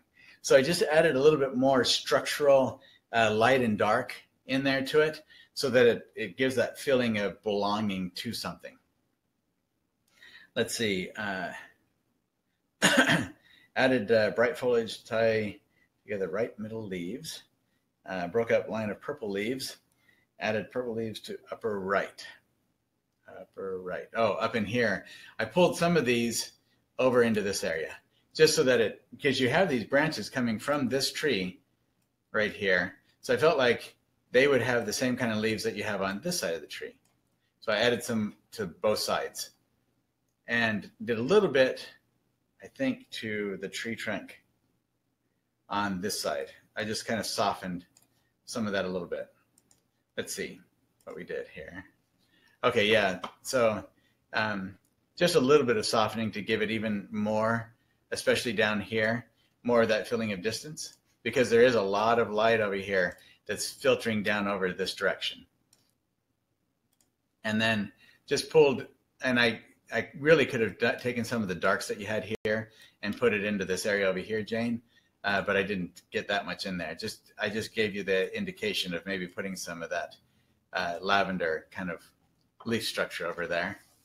And then see right in here, I just put highlighted areas and darker areas just to try to pull some of that over so it felt like it belonged, you know, some kind of structure to it. So maybe coming in with some branches into here, just subtle, not, you don't want strong ones, but subtle, kind of like what's back in here, and the way these are really subtle and kind of filter in and out of the leaves. Something like that might give some structure to that right there. Okay, and then just softening out the line down here as well with the fog, and bringing some of that in, some of that light filtering into here a bit, just so it's kind of a softer transition as we move off into the distance there. And I think that was it. I did soften this down right here because it does kind of move off into, this is very bright and it just kind of gets lost there. But I love this movement here. So I would think about that. That was more of experimenting with it a bit, just softening it some. But I love the movement of that curve like that. So that is a lot of fun. I did bring in some blues into this area, so it's not quite so white back in there, just to give it some kind of color into it. Especially since it feels a bit, Jane, like a hard change between the two areas, between the white here and what you have right here. You did a great job, though. I mean, like right here, this is very soft. So it's not like you have a hard line all the way down, but just that idea of trying to transition something. You have some blues in here. I just increased that a bit. Okay, so beautiful painting, Jane. Great job. And there we go. Oh yeah, and that's how I broke up that line of foliage, is by reducing this one smaller and giving a bigger sky hole right there. Okay. So excellent job. Beautiful painting. All right, Sue. And Sue did one where it really encompasses more the format of the photograph. So I love that. That's fun. Okay, so Sue, let's see. Very strong light and dark over here in your foliage. That is so much fun. And I love the way that your road comes off into the distance. And I like this color back in here too. That is beautiful. So, and then you've got some green over in here. You've got this variety. Very nice. All right, so the things that stood out to me, Sue. I broke up the square, dark, red-brown leaves. So this is kind of like a block of red there. See that? So I came in and just kind of broke that up because it is a strong line right across here especially. And then even though this tree is a lot closer to us, the reddish leaves here feel like they're going back behind this clump of yellow leaves, even though that these trees would be much farther back over from us. So that's something to consider. Flatten the road. So with the road, because of this right here, that feels so light and airy right there. And yet the road feels like it keeps going up, and you have a very strong line on this side. So this almost feels like sky here and almost sky and feeling over here. So what that does is it makes the road feel like it comes up and then it just keeps going right up into the sky. So I tried to flatten that out some. So this is what I did. I made this softer over here so that you could have the line come, and then it's right here is where it really starts to transition more strongly. And I added a lot of blue into this. I took the color that you had over here and up in here and transitioned that all the way across here so that then feels more like sky kind of misty work. And then the road feels like it goes straight on out rather than like we suddenly come to a mountain or something and go shoom, straight on up into the sky. And this gives kind of a soft movement back into the distance there. And then with this, came in and just notice how, well, actually, some of these orange leaves, I didn't even notice that when I was doing it. I did the same thing. Sorry, I forgot my brain tea and my throat's getting a little weathered. All right. I brought orange over the top of the lavender here. So that, and I was doing that to break up this line of purple, but it's the same thing I just talked about. So you want to watch that to make sure that this tree, for the most part, feels like it is in front of these trees back here. And it's possible, you know, the tree could be the limbs could be growing back behind as if they're stretching back because the light is over this direction. So they could stretch back and actually intermingle because there's not a lot of distance. It doesn't feel like a huge distance between here and here. So it is possible for them to intermingle, but it's just something to keep in mind in doing that. Let's see. And I think that's really, oh, right here. Yeah, that tree limb, right? Yes. Okay, so diagonal lines, they're very dramatic. And I love that you have that in there. I just took and changed the direction of it a bit because it comes over and it was kind of like a, almost like a distraction right there when they came together very so strongly right there. So just thought about maybe softening that, changing the direction a little bit just to give some variety so they didn't just touch right there and create a tangent at that point. So that's just a possibility of changing that. And I think that is it. So softened out the areas in the road down here. That's the main thing that we worked on with it. And then breaking up that box by bringing in sky. So those are the main things right there. Great job. Thank you very much, Sue. Very pretty piece. Okay, we're getting close now, and then we can get to any questions people have. So Cheryl, these are the last two. All right, Cheryl, this is fun. You know, it's so much change from one artist to another. That I just love that. That is so awesome. And Cheryl, you did just beautiful with these saturated hues that you have in here. Very fun. So very rich purple down here to contrast against the deep yellows and oranges over in this area. Really fun foliage over here.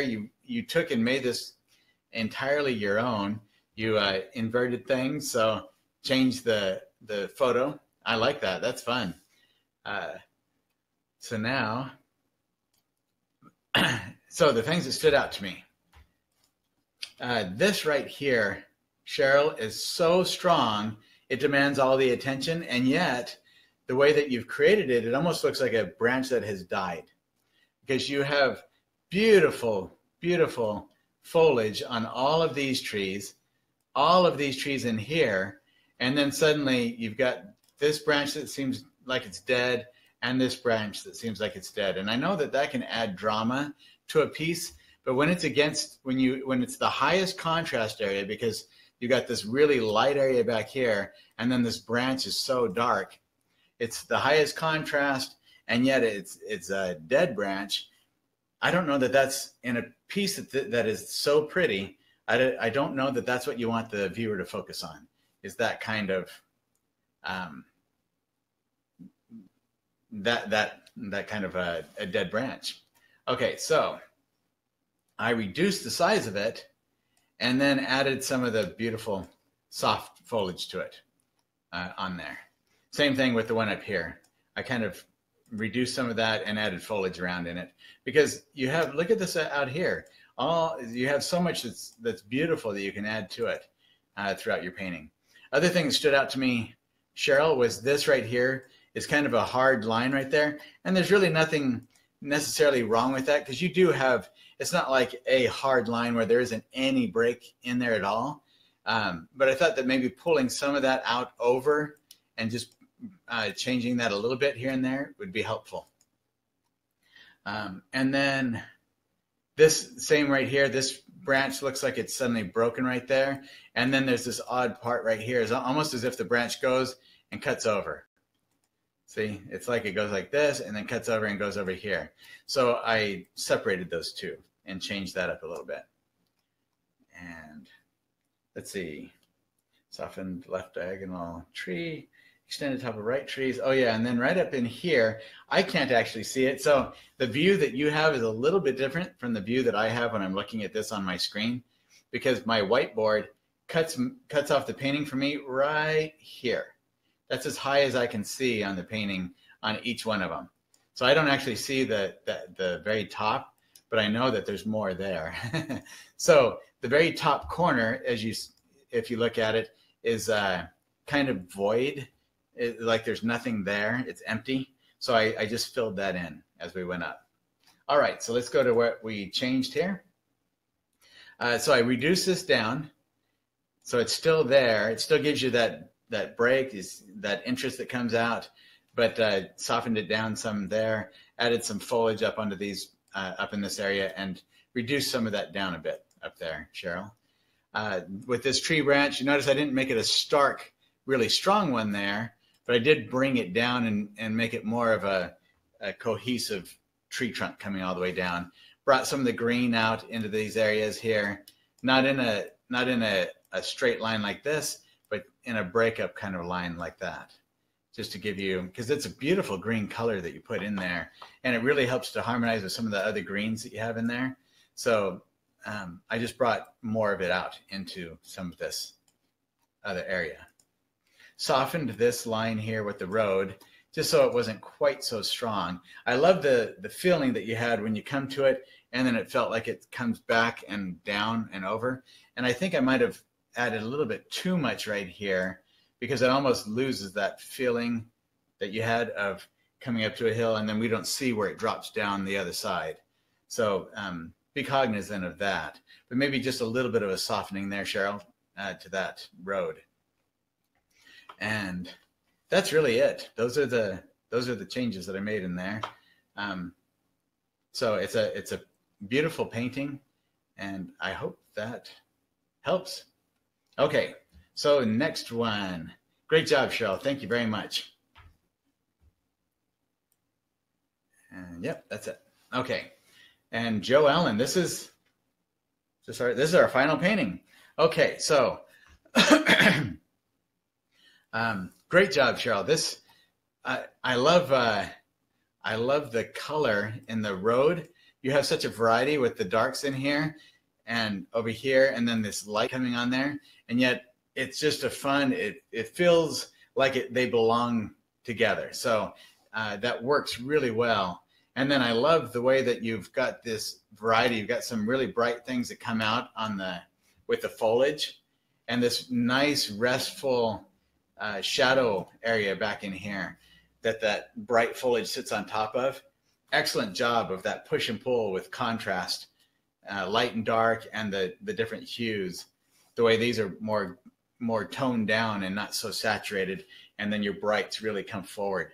So excellent job. And I love the variety, the way that you moved this red through here like this. Great job with that. So beautiful. Okay, the things that stood out to me, Joellen. I love this. This lavender that's in here is beautiful. It just has a really strong transition, a real strong stop. There's no real transition between the two. There's one, and then there's the other. So I just softened those out. All right, so if we come to those, and took out the horizontal, I can't see it here, but I know it's up there. There's a horizontal branch up there somewhere that just kind of goes across, and I just took that out. So here's what we did. So, all right, let's see. Let me look back. Yeah, okay. So same thing. We had some of these branches these trees right here that look like they just suddenly get cut off. So I transitioned those again so they don't look like they're just broken, so that they continue on up and into the other foliage, and brought foliage across it in different spots. And then with the red leaves, I love your red leaves in here. I just put some more softer ones as well to transition between one and another. And you notice I did what I cautioned against on some of the others, Joelle, and I didn't even notice this. The yellow looks like it's coming on top of or in front of this, which it really could, because these trees really are on the same plane right here. So they're going one across from another on there. So that can happen a lot more easily on this one. But it is nice to determine which one is in front of and which one's behind the other. So I think what I did with this was I took this tree right here and actually made it come closer to us or in front of this tree right here, so that these leaves are going back behind it, is what was going on there. And then let's see. And then the transition, took some of the lavender that you had here and pulled it over into this area, just softened, just did a scumbling, that scumble glaze kind of thing of this color out here over the top of some of this to soften these edges so that they more gently transitioned as we moved out into the road. And let's see, is that right? Yep, same thing, pulled some of that color into here, into the road as well. So the transitions also. And what I love about something like this is not so dark that it looks like a hole in the road. It looks more like a shadow. And all of this in here looks like that foliage is just casting shadows down around the road and throughout. So I love that. I love the feeling of light and shadow bouncing around in your piece, Joellen. It has a great three-dimensional quality to it, a feeling of life in there. So excellent, excellent job. And let's see, what else? Is there anything else on the... So some of these things that I did were just small little nuanced changes that you can see throughout there. So a lot of it was just taking, like up in that branch there, bringing in more of the, so the tree trunk doesn't suddenly end right there, bringing a little bit more into it, just to give you the feeling more of structure and a breakup, really, of spaces is what it was. Oh, this is the one, Joellen, where these spots of blue, rather than feeling like light reflecting onto it, like we talked about earlier, it feels more like it's almost a hole in the tree, and we're seeing through to the sky beyond in a muted way. So it's a bit too bright for the tree. So I toned those down so that you still have some of that blue. Notice right here in these areas, you can still see some of that blue in there, but I greatly diminished or darkened the value of it and made it feel like it was more in the shadow. You'll want to do the same thing. I didn't do it over here, but like this one especially right there, that feels very bright for a shadowed area of tree. So those are some of the things to watch for. All right, and I think, and then, you know, some of these transitional colors right there are little tree trunk things. So just softening those a little bit more, softening this whole area here just a bit, so that this yellow right here is very much grayed down and separates from the yellows that you have right here. Just really, really pushing the idea of fog and that separation that you can have with distance in those. So a lot of this really was just softening areas and bringing in transitional tones, like the oranges that you had here. I love that color that's up there. I just brought a little bit more of it across the tree right there. So it's things like that, just to give it more of a soft movement from one area to another as we move through the painting. So there you go, Joellen. I love the piece. It's really pretty. Wonderful painting. You guys, all of you, you did a fantastic job. So I'm going to stop the whiteboard. And, oh, where's the... And I have... I've lost the... Oh, I have to go to the slideshow. That's where I do it. Stop slide presentation. Okay, there we go. All right. Fantastic paintings. Really, that was such a fun one. I loved it. Let me get to the chat area here. So thank you, everyone, for sending those in. Those were fantastic. Now we will get to questions that you might have. And I'm sorry about that back and forth. That camera is just having fits today. Sorry about that. And that's because I move around so much and use my hands, and it's having trouble figuring out where to focus. All right, so Aurora, any questions from earlier that I need to pay attention to before I get to the one on the edges? The only question that was asked was about the pixel dimensions of how you would like it uploaded or sent to you. Oh, okay. Great question. Thank you. Boy, you know what? I think we did a little tutorial on that. Maybe I'll have to do something and have it sent out to everybody. But basically, when you photograph, so most cameras today will photograph, you know what, it really depends on the pixels of how old your camera is. But generally speaking, I would need it to be at least a 600 pixels, 600 pixels on each. So if you put it into, if you take an image like a JPEG image and you right click on it, and you can see where you can, one of the options is properties. You can go to the properties and it'll tell you the dimensions of your image. So most of the images that I put on the internet, in the old days, I used to put I would do my small thumbnails would be like a 150 by 250, that sort of size, or the 250 would be the largest size for a thumbnail on my website of an image. And then when someone click on it, it would get bigger, and it would be like a 690 would be the smallest side for the large image. And that gives you a pretty good image up on a computer. Now I generally tend to do like a 1920 as the, so 1280 by 1920, yeah.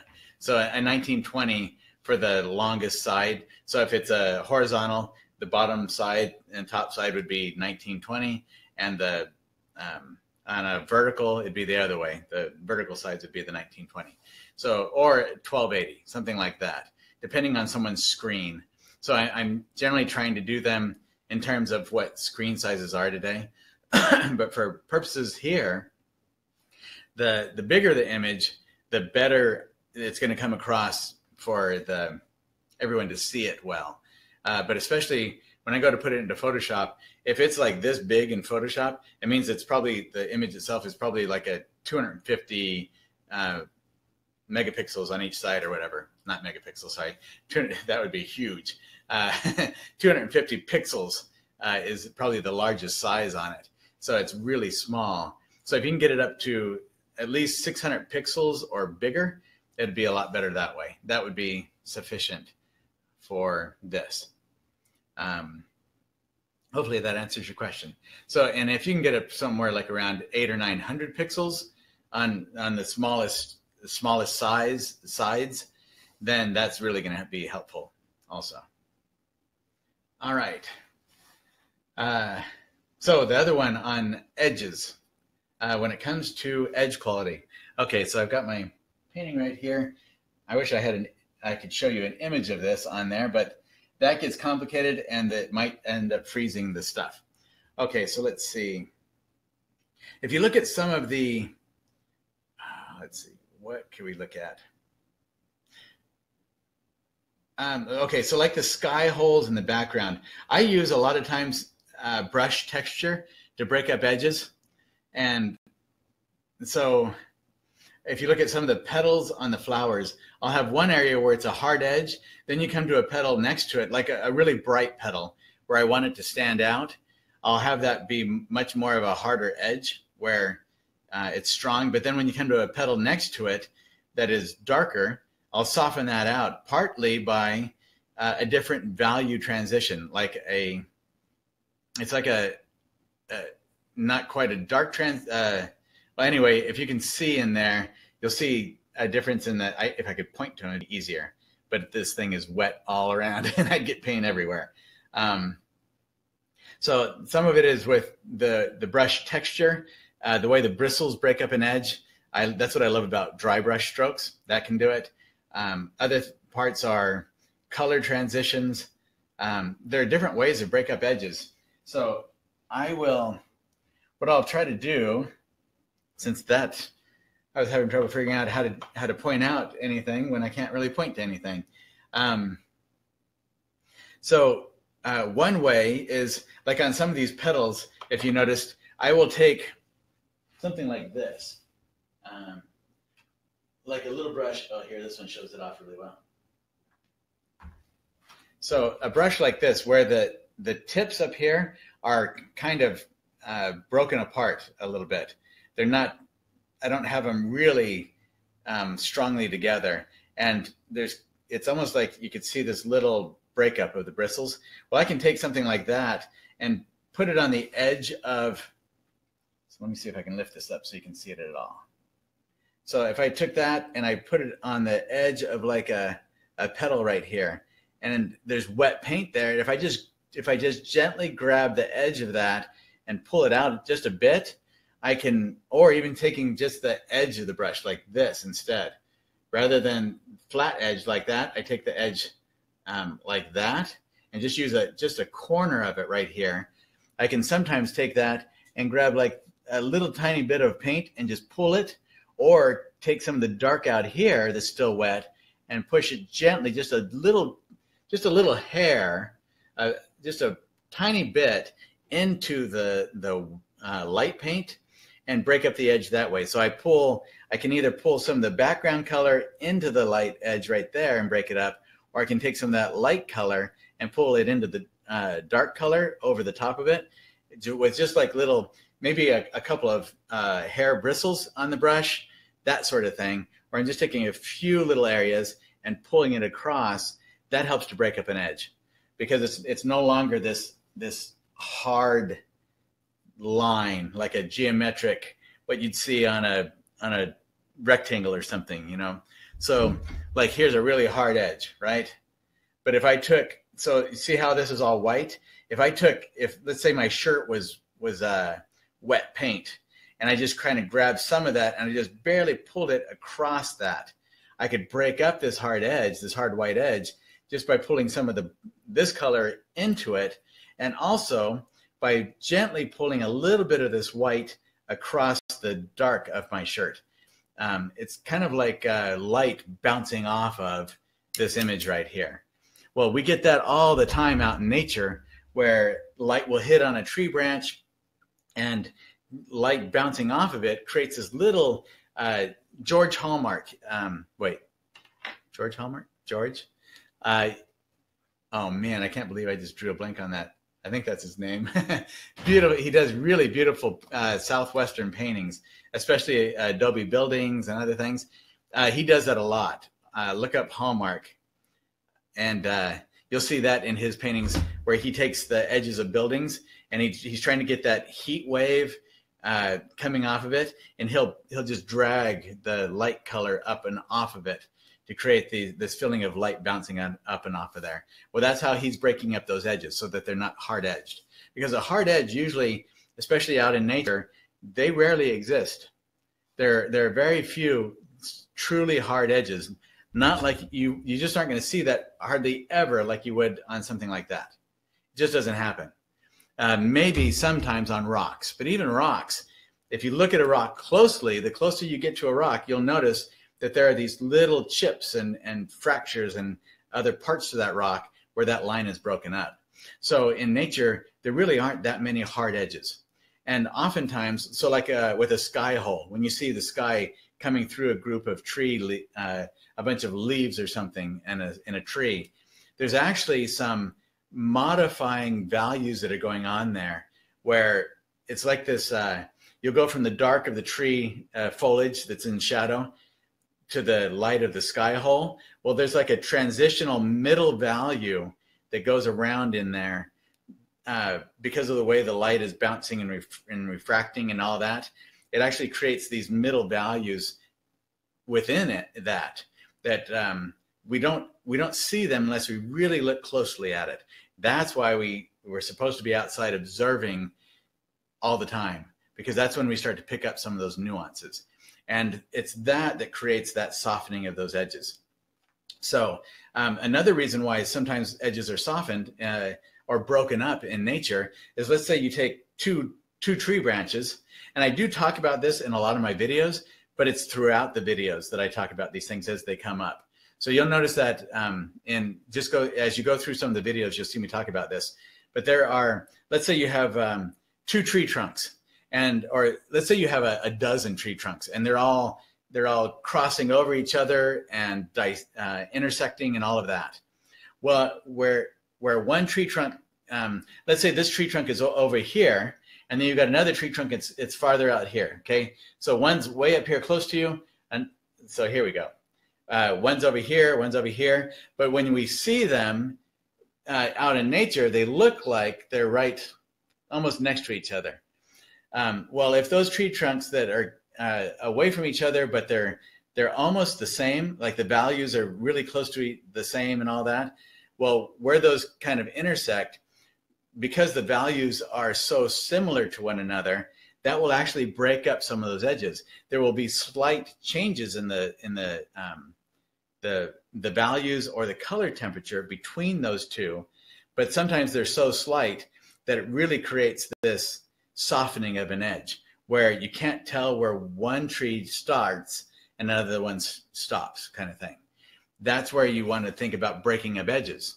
So that's why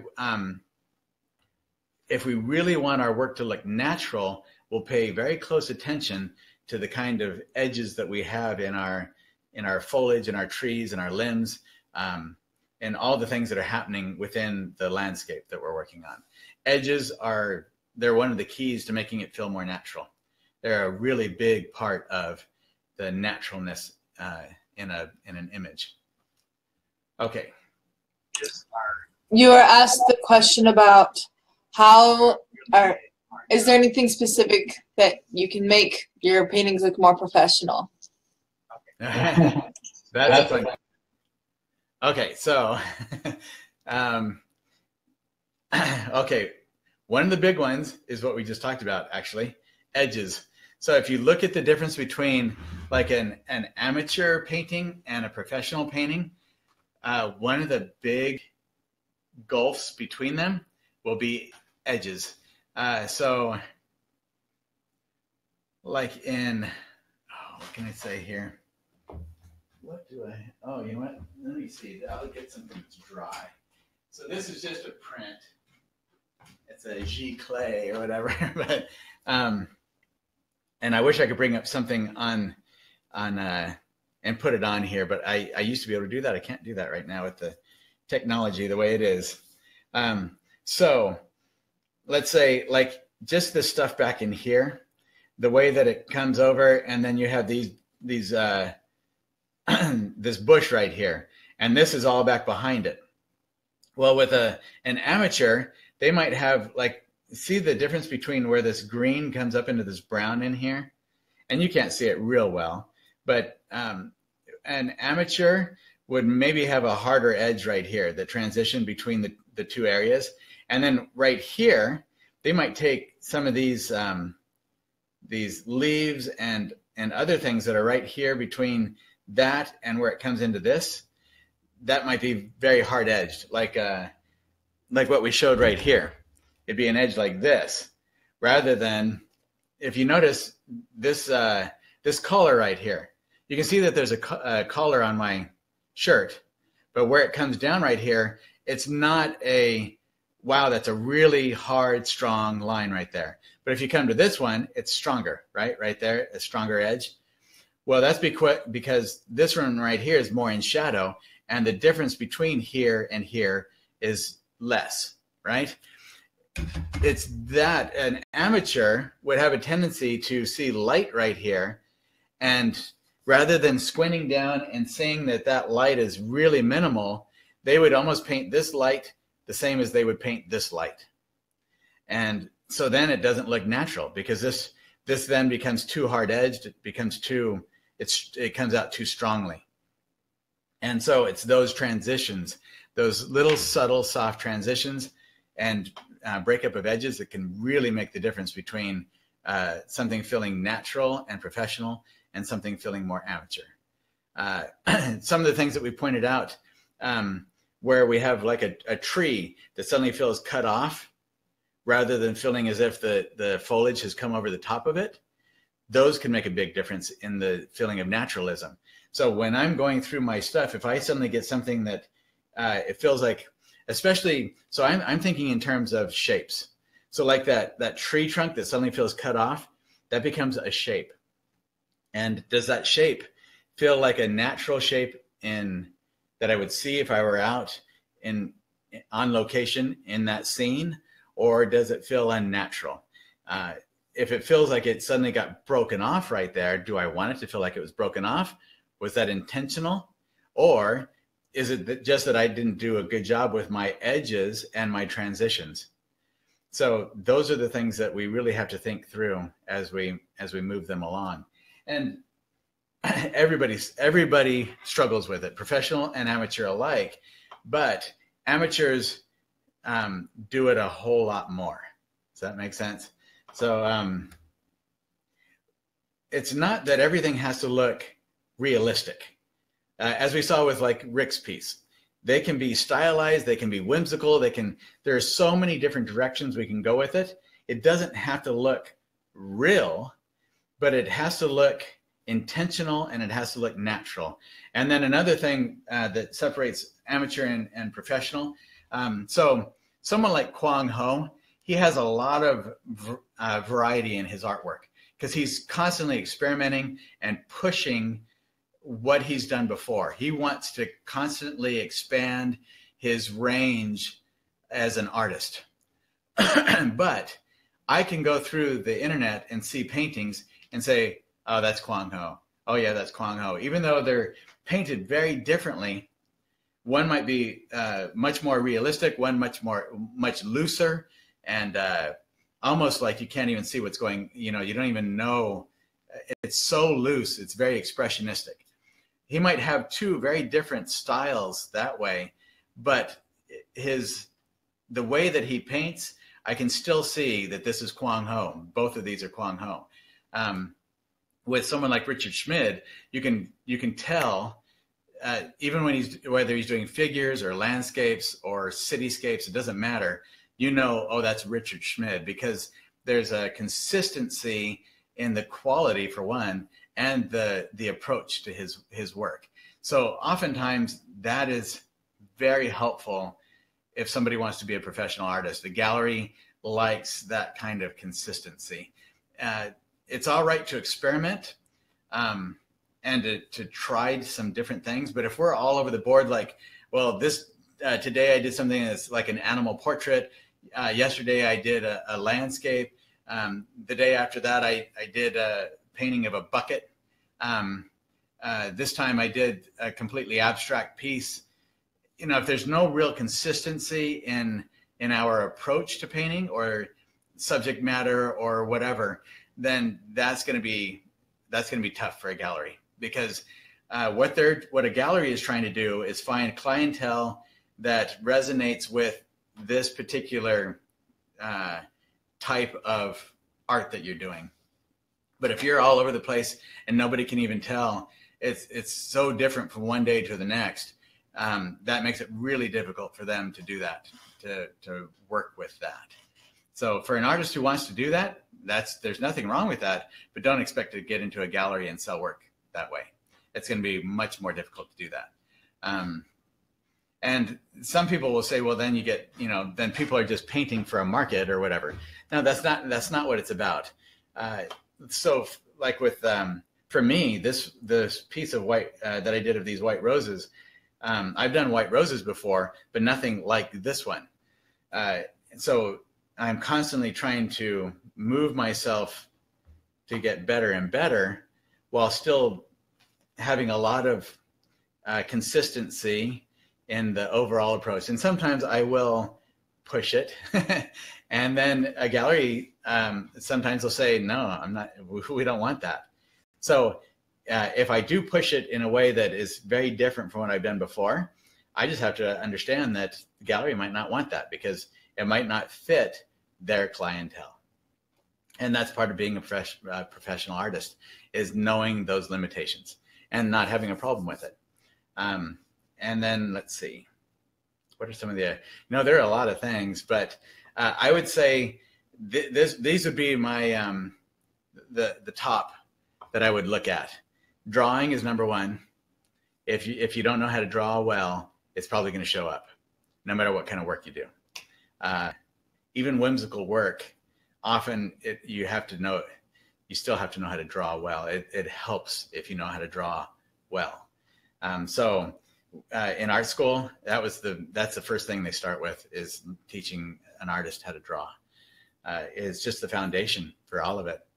Even though I don't draw a lot anymore, I draw with paint now. Drawing still underlies everything I do. So drawing is number one. Knowing color. If you're going to use color, then really learning color is kind of a key. Especially, you don't, like with a palette, you look at different professional artists and they're almost always a little bit different from one another.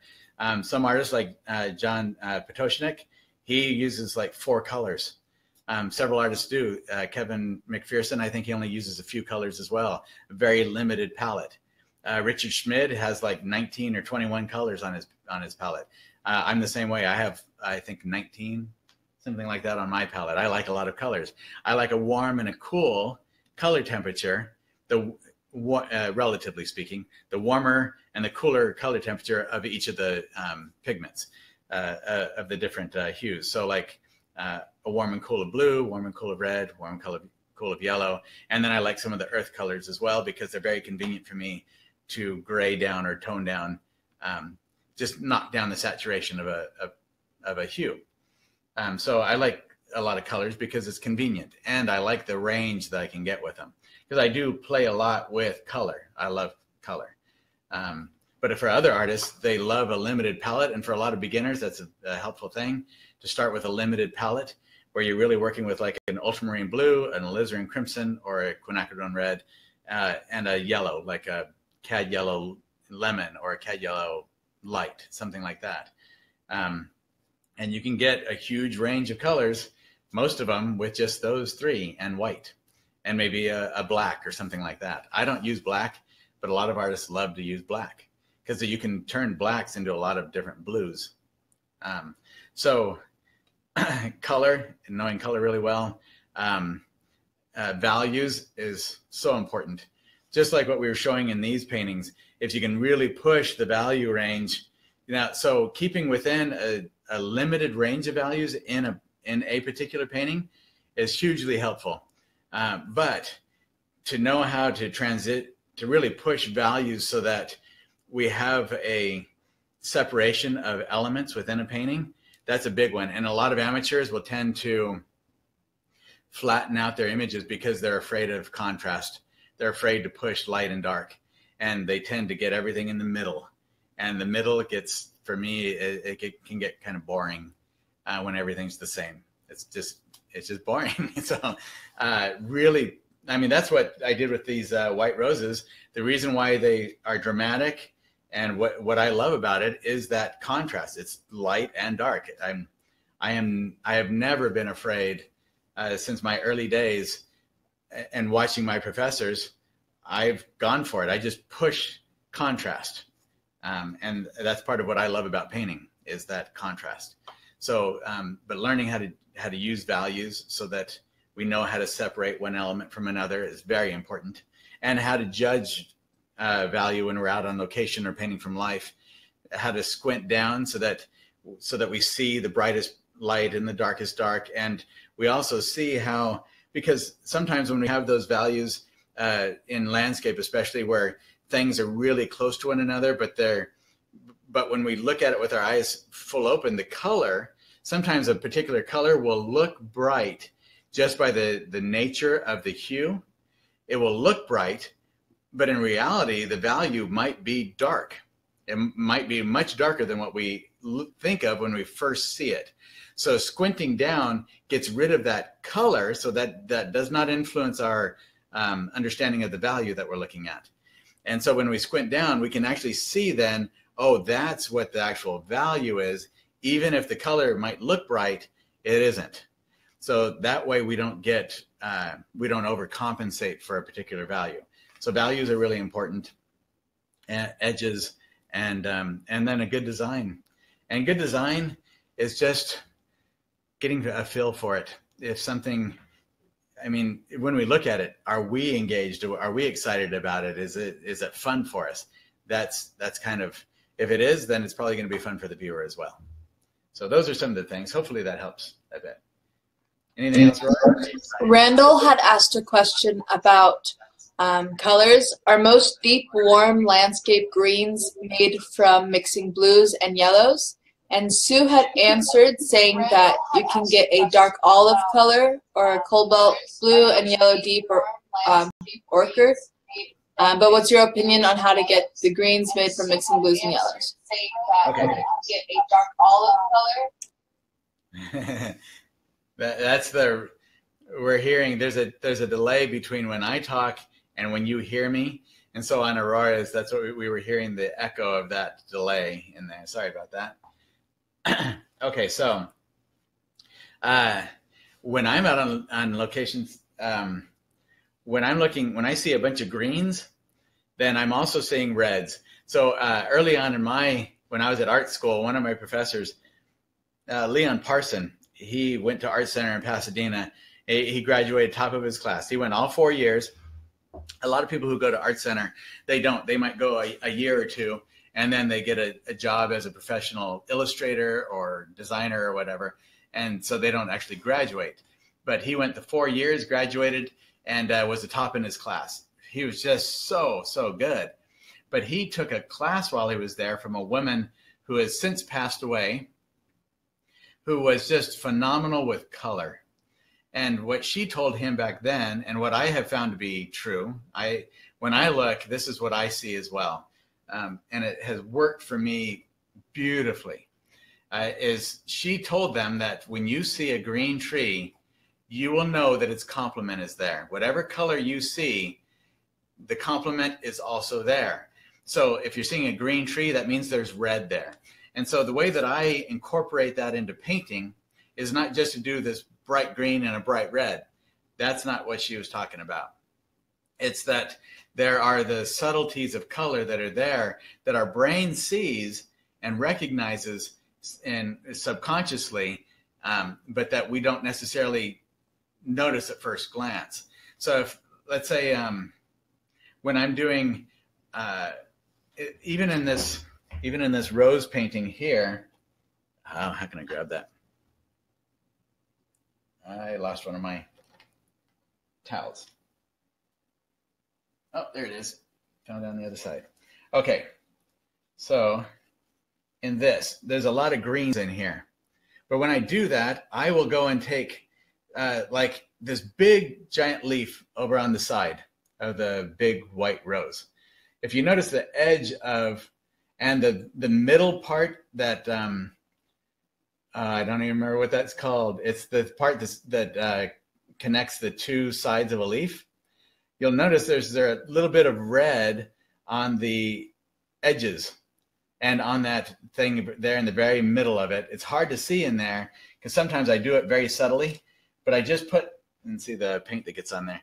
I put the hint of red either on an edge or in that middle part. Somewhere in that green, I put a little hint of that red in there. Even on something like that, even if I don't see it in the photograph, I will put something like that in there because it suddenly makes it come alive. It feels so natural.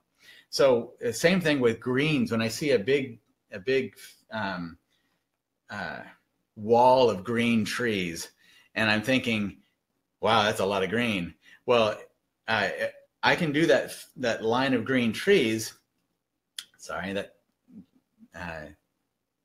fogging out on you, blurring out on you, and make it very successful by putting reds throughout it, even a reddish brown. Like the background, I knew I was going to have a lot of green leaves in with these roses, so I made my background have a lot of transparent oxide red and transparent oxide yellow in it, so that it would have those reds and yellows in there to complement with those greens.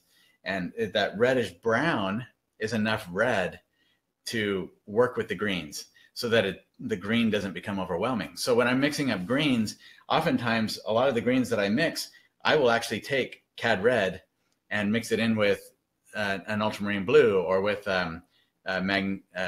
manganese blue or something like that.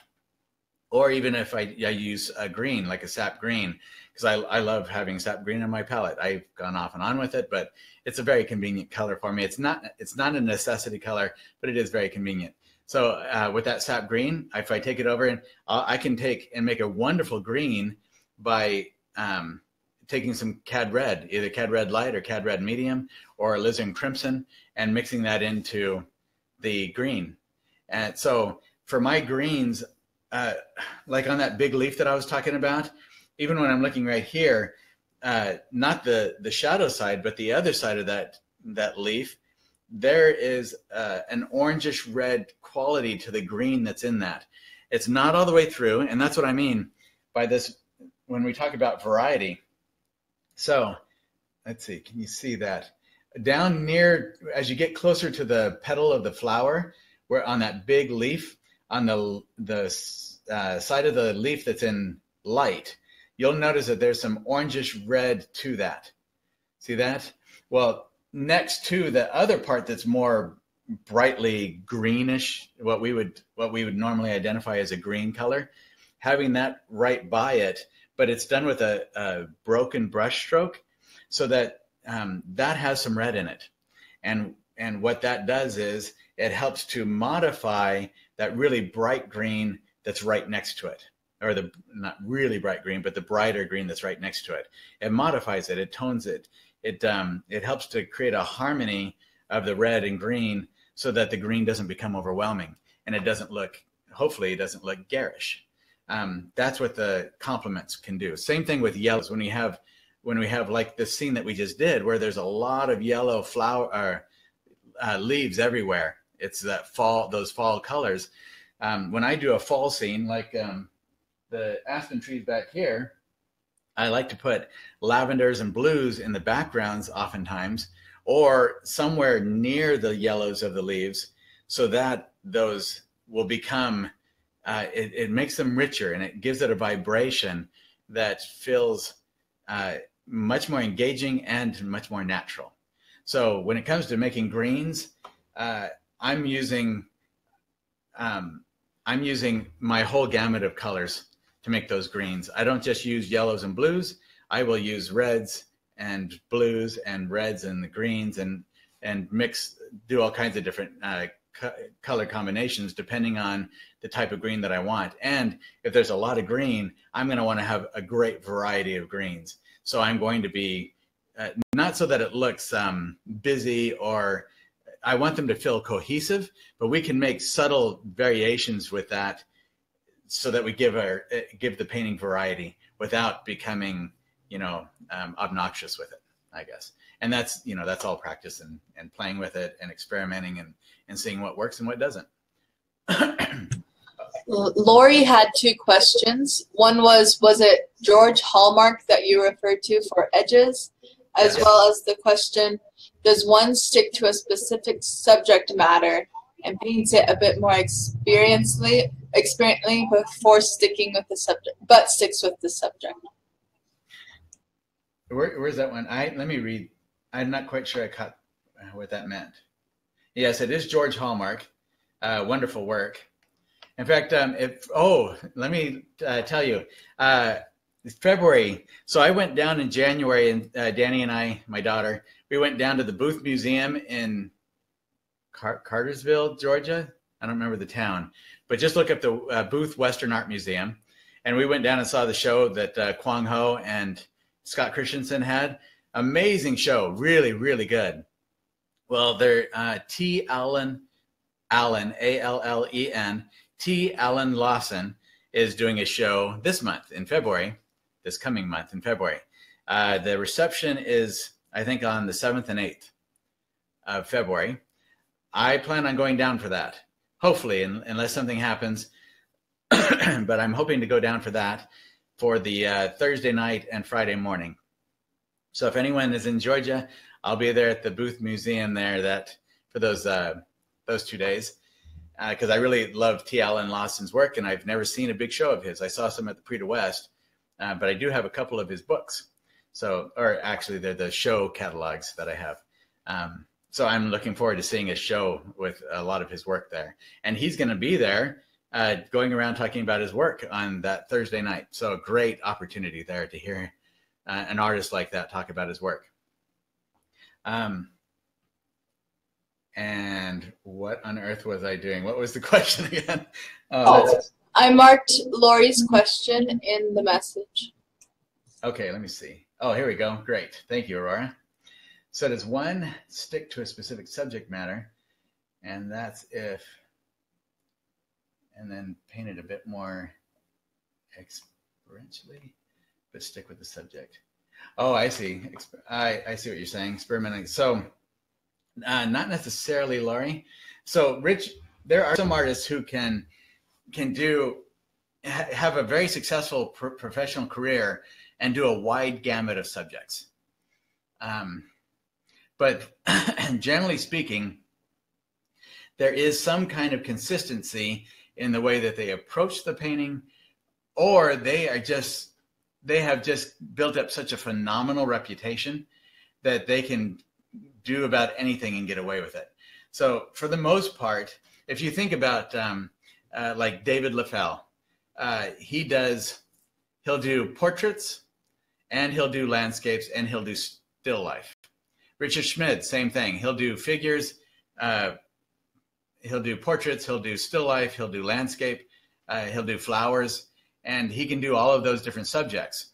But Richard Schmid, you look at it and you go, okay, yeah, that's Richard Schmid. You can see the same approach to those paintings. Unless, I mean, he did have some, you can see the progression in his work from back in the 60s and 70s to the 90s and 2000s. There's a definite change in his work over that time, but you can still recognize that that's a Richard Schmid, or that's a David LaFell, or Sherry McGraw, or Scott Christensen, or Kwang Ho, a Bill Anton, whatever. You look at it and you know who they are. That is branding. Clark Holing.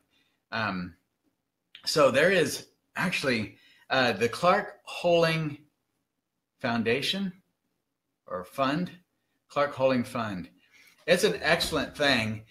He has, so I don't know if any of you know who he was, but an amazing artist. And he was also amazing with business. And I just saw this last week, actually. So I knew he passed away, I think in 2011 or somewhere around in there. And he was late 80s, early 90s, and painted right up till then. He had a show not too long before he passed away. But his works were selling for in the like 200,000 and above range. He had his last show brought in somewhere around $4.5 million or something crazy. So he had built up a hugely successful career, and he did that because he was really meticulous about how he went about it. And so there's some great information about how he did that. If you're interested in how he approached the business side of his career, very enlightening and worthwhile to read. So if you just look up Clark Holing and you look up the trust fund, it's his wife and his daughter started it, where they want to help other artists get started as well. They have a lot of information on there and some essays or articles about what he did, how he did what he did, and his business philosophy. So stuff that I wish I had read 30 years ago that I was not good at employing like he did. I was more focused on my artwork and just putting my paintings in the galleries and letting them sell them, but I was never good at the promotional side of it. It's just not part of my brain working. Now he did have an advantage. His wife that was kind of her field. She had been a professional in the business side of that sort of thing. And so she was able to take and do most of that for him, which was very helpful. But he did do some really smart things along the way with his work. So let's see, what was it? I need to make sure I actually covered that. Whoops. Did you undo that one? Oh, yeah. So Laurie, you don't have to necessarily stick to the same subject. Like I'll do flowers, I'll do aspen trees, I'll do landscapes, I do barns, I'll do different kinds of subjects, but they're within the same range because that's what I like. I love flowers, but my flowers can often be very different from maybe a landscape that I do, but I love both of those. I paint what I really love to paint, and I'm just fortunate that collectors like that same sort of thing. It's a popular thing, but I didn't go into it with the idea that I have to do this because this is what sells. That never crossed my mind when I was starting out. I had all the training to do figure work, to do any subject that I wanted to do. I did a lot of figure work early on. It just wasn't when I wasn't as interested in that as I was in being outdoors. I was going outdoors painting back in the 80s. I loved doing that. I loved being outside. I grew up being outdoors a lot. I was always outdoors as a kid, going through the woods or down to the lake or the ocean or wherever I was. I just liked being outside. So that's part of what I think is why I go towards landscapes. And then flowers, I love color. The impressionists when I was in high school were what I loved. Pizarro, Monet, Van Gogh. I love the color in Van Gogh's work. So all of that, I love color. Flowers lend themselves really well to getting beautiful color. So I like flowers for that reason. And doing figure work felt too confining for me because I like to, if I want to take a leaf and make it a little bit longer, I like being able to do that. Well, if I do that to somebody's arm, they don't like that so much. So that's what I like to do. But then you get some artists like Charles Wysocki. If any of you ever look him up, he was one of the Americana artists. Really successful career. Sold a lot of prints back in the 80s and 90s with Greenwich Workshop. He was one who wanted to do something else. His collectors wouldn't let him. At least he couldn't do it and keep selling the way he was selling. And so if they want to keep, for an artist, sometimes they get into a position where if they want to keep maintaining the same lifestyle, they have to keep doing the same kind of work. And for him, he had done that for so long, he didn't want to do that anymore. He wanted to branch out, and he wasn't able to find a successful transition to do that. Other artists have done that. They have done one type of work for a long time, and then they transition to something else, and they're able to make that transition and keep on selling their work and providing for themselves. So there's no, it's just like we talked about with art itself. There's no one way approach to any of it, even with selling artwork. There are some artists who they never work with galleries and they sell like crazy, but they're really, really good at doing something else, like using the internet or whatever. There are some people who sell in galleries and that's all they do, and they never market themselves at all, and they still have hugely successful careers. It varies greatly from individual to individual. So for me, I was in Southwest Art Magazine just because a writer came through one of the galleries I was in Tucson, Arizona, and called me up and loved my work and wrote an article about me. So I was in, and then that was in Southwest Art Magazine. But some artists like Joanna Arnett, she was phenomenal at writing articles, sending them to the magazines and saying, hey, are you interested in this? About herself, about her own work. And so and then of course, then the magazines were always familiar with her, and she got into more and more and more all the time. She was in them over like 40 different times in different magazines. She did a great job with that. She was really smart about it. And then, so some people, they're just different approaches to that. And so with subject matter, it's the same thing. Some people like, James Reynolds, he was phenomenally successful as a cowboy artist. But then in the late 90s, I went to a show at the Claggett Ray Gallery of just his landscapes. No cowboy, no horses, nothing in it. It was just landscapes. And they were still selling for big dollars, $40,000, $50,000, $70,000 for some of these landscapes. And they all sold out. The show was a sellout. So he was able to not do cowboy art and still sell it really well. It's so I don't want to ever say that you can't do something, because that is just not true. It's just when it comes to galleries, even with like James Reynolds' work, his landscapes had they were still kind of along the same lines with the way that he painted, but they were very different from his cowboy work. So to a degree, that is tough. Hopefully what I've said is giving you some ideas about what I mean by consistency. It is really, really helpful to be consistent in the way that you paint, whether it's the subject matter. Usually it's just that when we paint for a long time, we do fall into things that just seem to resonate with the way that we look at the world. And that comes through in our artwork. And that's why the way we paint, it's not that we're getting into some kind of formula. It's that the way that we view the world starts to come out so clearly in our work as we progress, that it becomes a trademark. It becomes something that stands out, and people say, oh yeah, I know who that is. It just becomes a natural extension of us in our work. And so that's the kind of consistency. It's where people look at it and they think, ooh, yep, that is so-and-so. That kind of consistency is very helpful, because that is often what collectors will look for.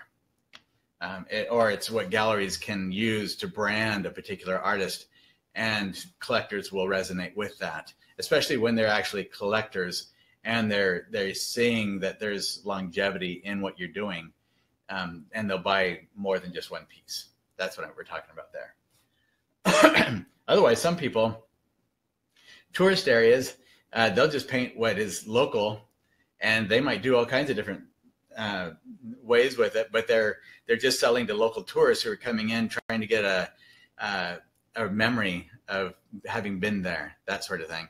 So there's not, when I'm talking about this consistency, I'm talking about somebody who's trying to build a brand and create a long-term career within their own, like with them as an artist, not somebody who's just trying to make money painting and selling their paintings, because there can be different markets, a lot of different ways to go about it.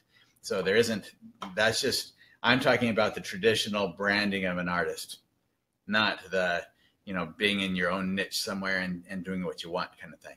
They're very different markets. Okay, anything else?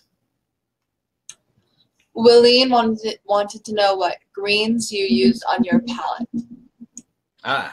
So for the most part, I have phthalo green and sap green on my palette, and I don't use them nearly as much as I use the other colors on my palette, but they are convenient for me. So, but for the most part, I have experimented with other greens. When I was doing the, what was it, this one? Yeah, it might have been for this one. I did put some, so I got a free color, I think it was free, from RGH Paints. It was a chromium oxide green, and I don't use it a lot, but I did decide I would just try it out because I got this big thing of it. And I thought, oh, there's no sense, and I haven't used it for about a year and a half or something. So on this last painting, I think it might have been on this rose painting, I decided to use it just on a fluke. But the ones that I use consistently would be sap green and phthalo green. I like those two. Phthalo green is just so strong. It's like Viridian, only much stronger. So got to be very careful with it. I barely have to use any of it and to punch up a color. It can get dangerous because it's easy to get too much of it, and it just overwhelms whatever color I'm mixing at the moment. But it's a transparent color, and I like that because I can mix it with like a cad yellow or cad lemon or something like that, and it's a really translucent kind of color to it. So I like that one.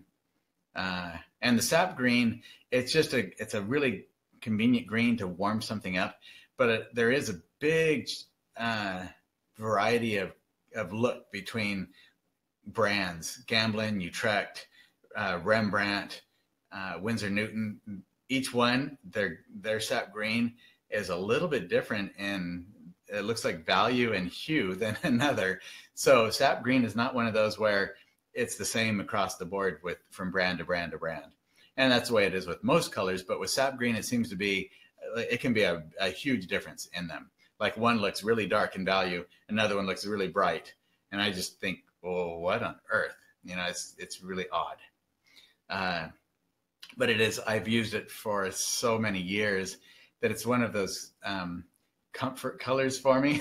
Kind of like why Alaska eats more ice cream per capita, I think, than any other state in the nation. At least they did when I was living there.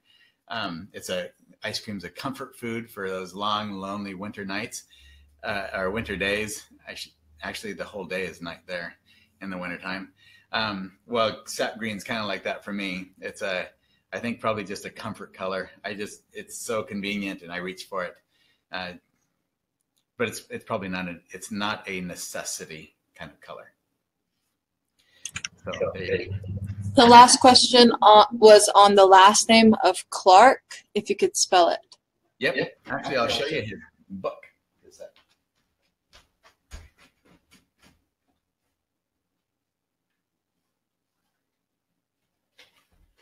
Oh, look at that. The cover is even fading away. This book is old. Christy found this for me. Surprised me at Christmas or my birthday or something several years ago. She found it at a flea market for like $15. It's an out-of-print book that's like $200 or $300 now. So what a great find. But it's H-U-L-I-N-G-S. Hollings. So there you go. And might be able to see it better from here. Is that right? That's back. Is that backwards? No, that is upright. H-U-L-I-N-G-S. So that's a terrible, you can't see the color. The color completely faded away from the cover on that. But let's see. So he does a lot of like Mexico and donkeys. He's really well known for his market scenes. Oh yeah, this is a phenomenal one here. Watch, this is one of those fold out ones. So that sort of thing right there. You know, he would travel the world, and that was part of his marketing too, was that he got these shows like the Prix de West to show his Spain paintings, his Mexico paintings, right in with all of the Western art that was in there. And he did it in a way, they said that they don't think that anybody even noticed that they weren't Western. So he was a phenomenal branding artist. All right, anything else?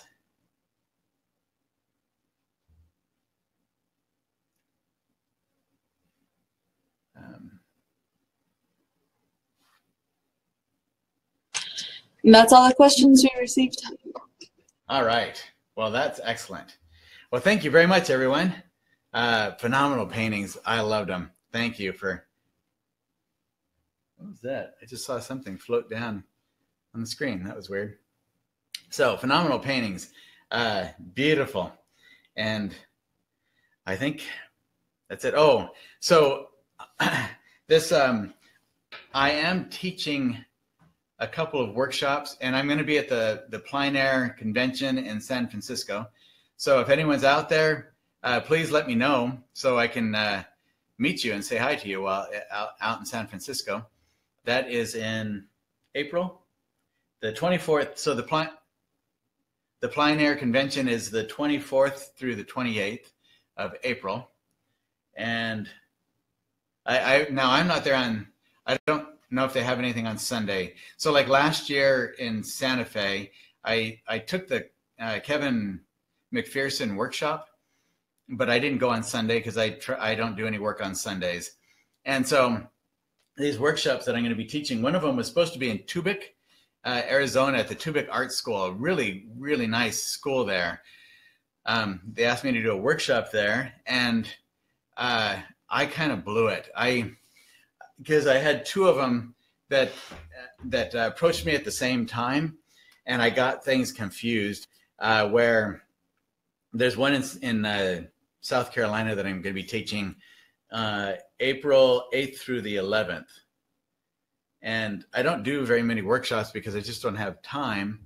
But these just sounded like too much fun to pass up. So, but the Tubic one, when they told me the dates, I was thinking, because I had talked to the person for the South Carolina one, it's at Kiowa Island.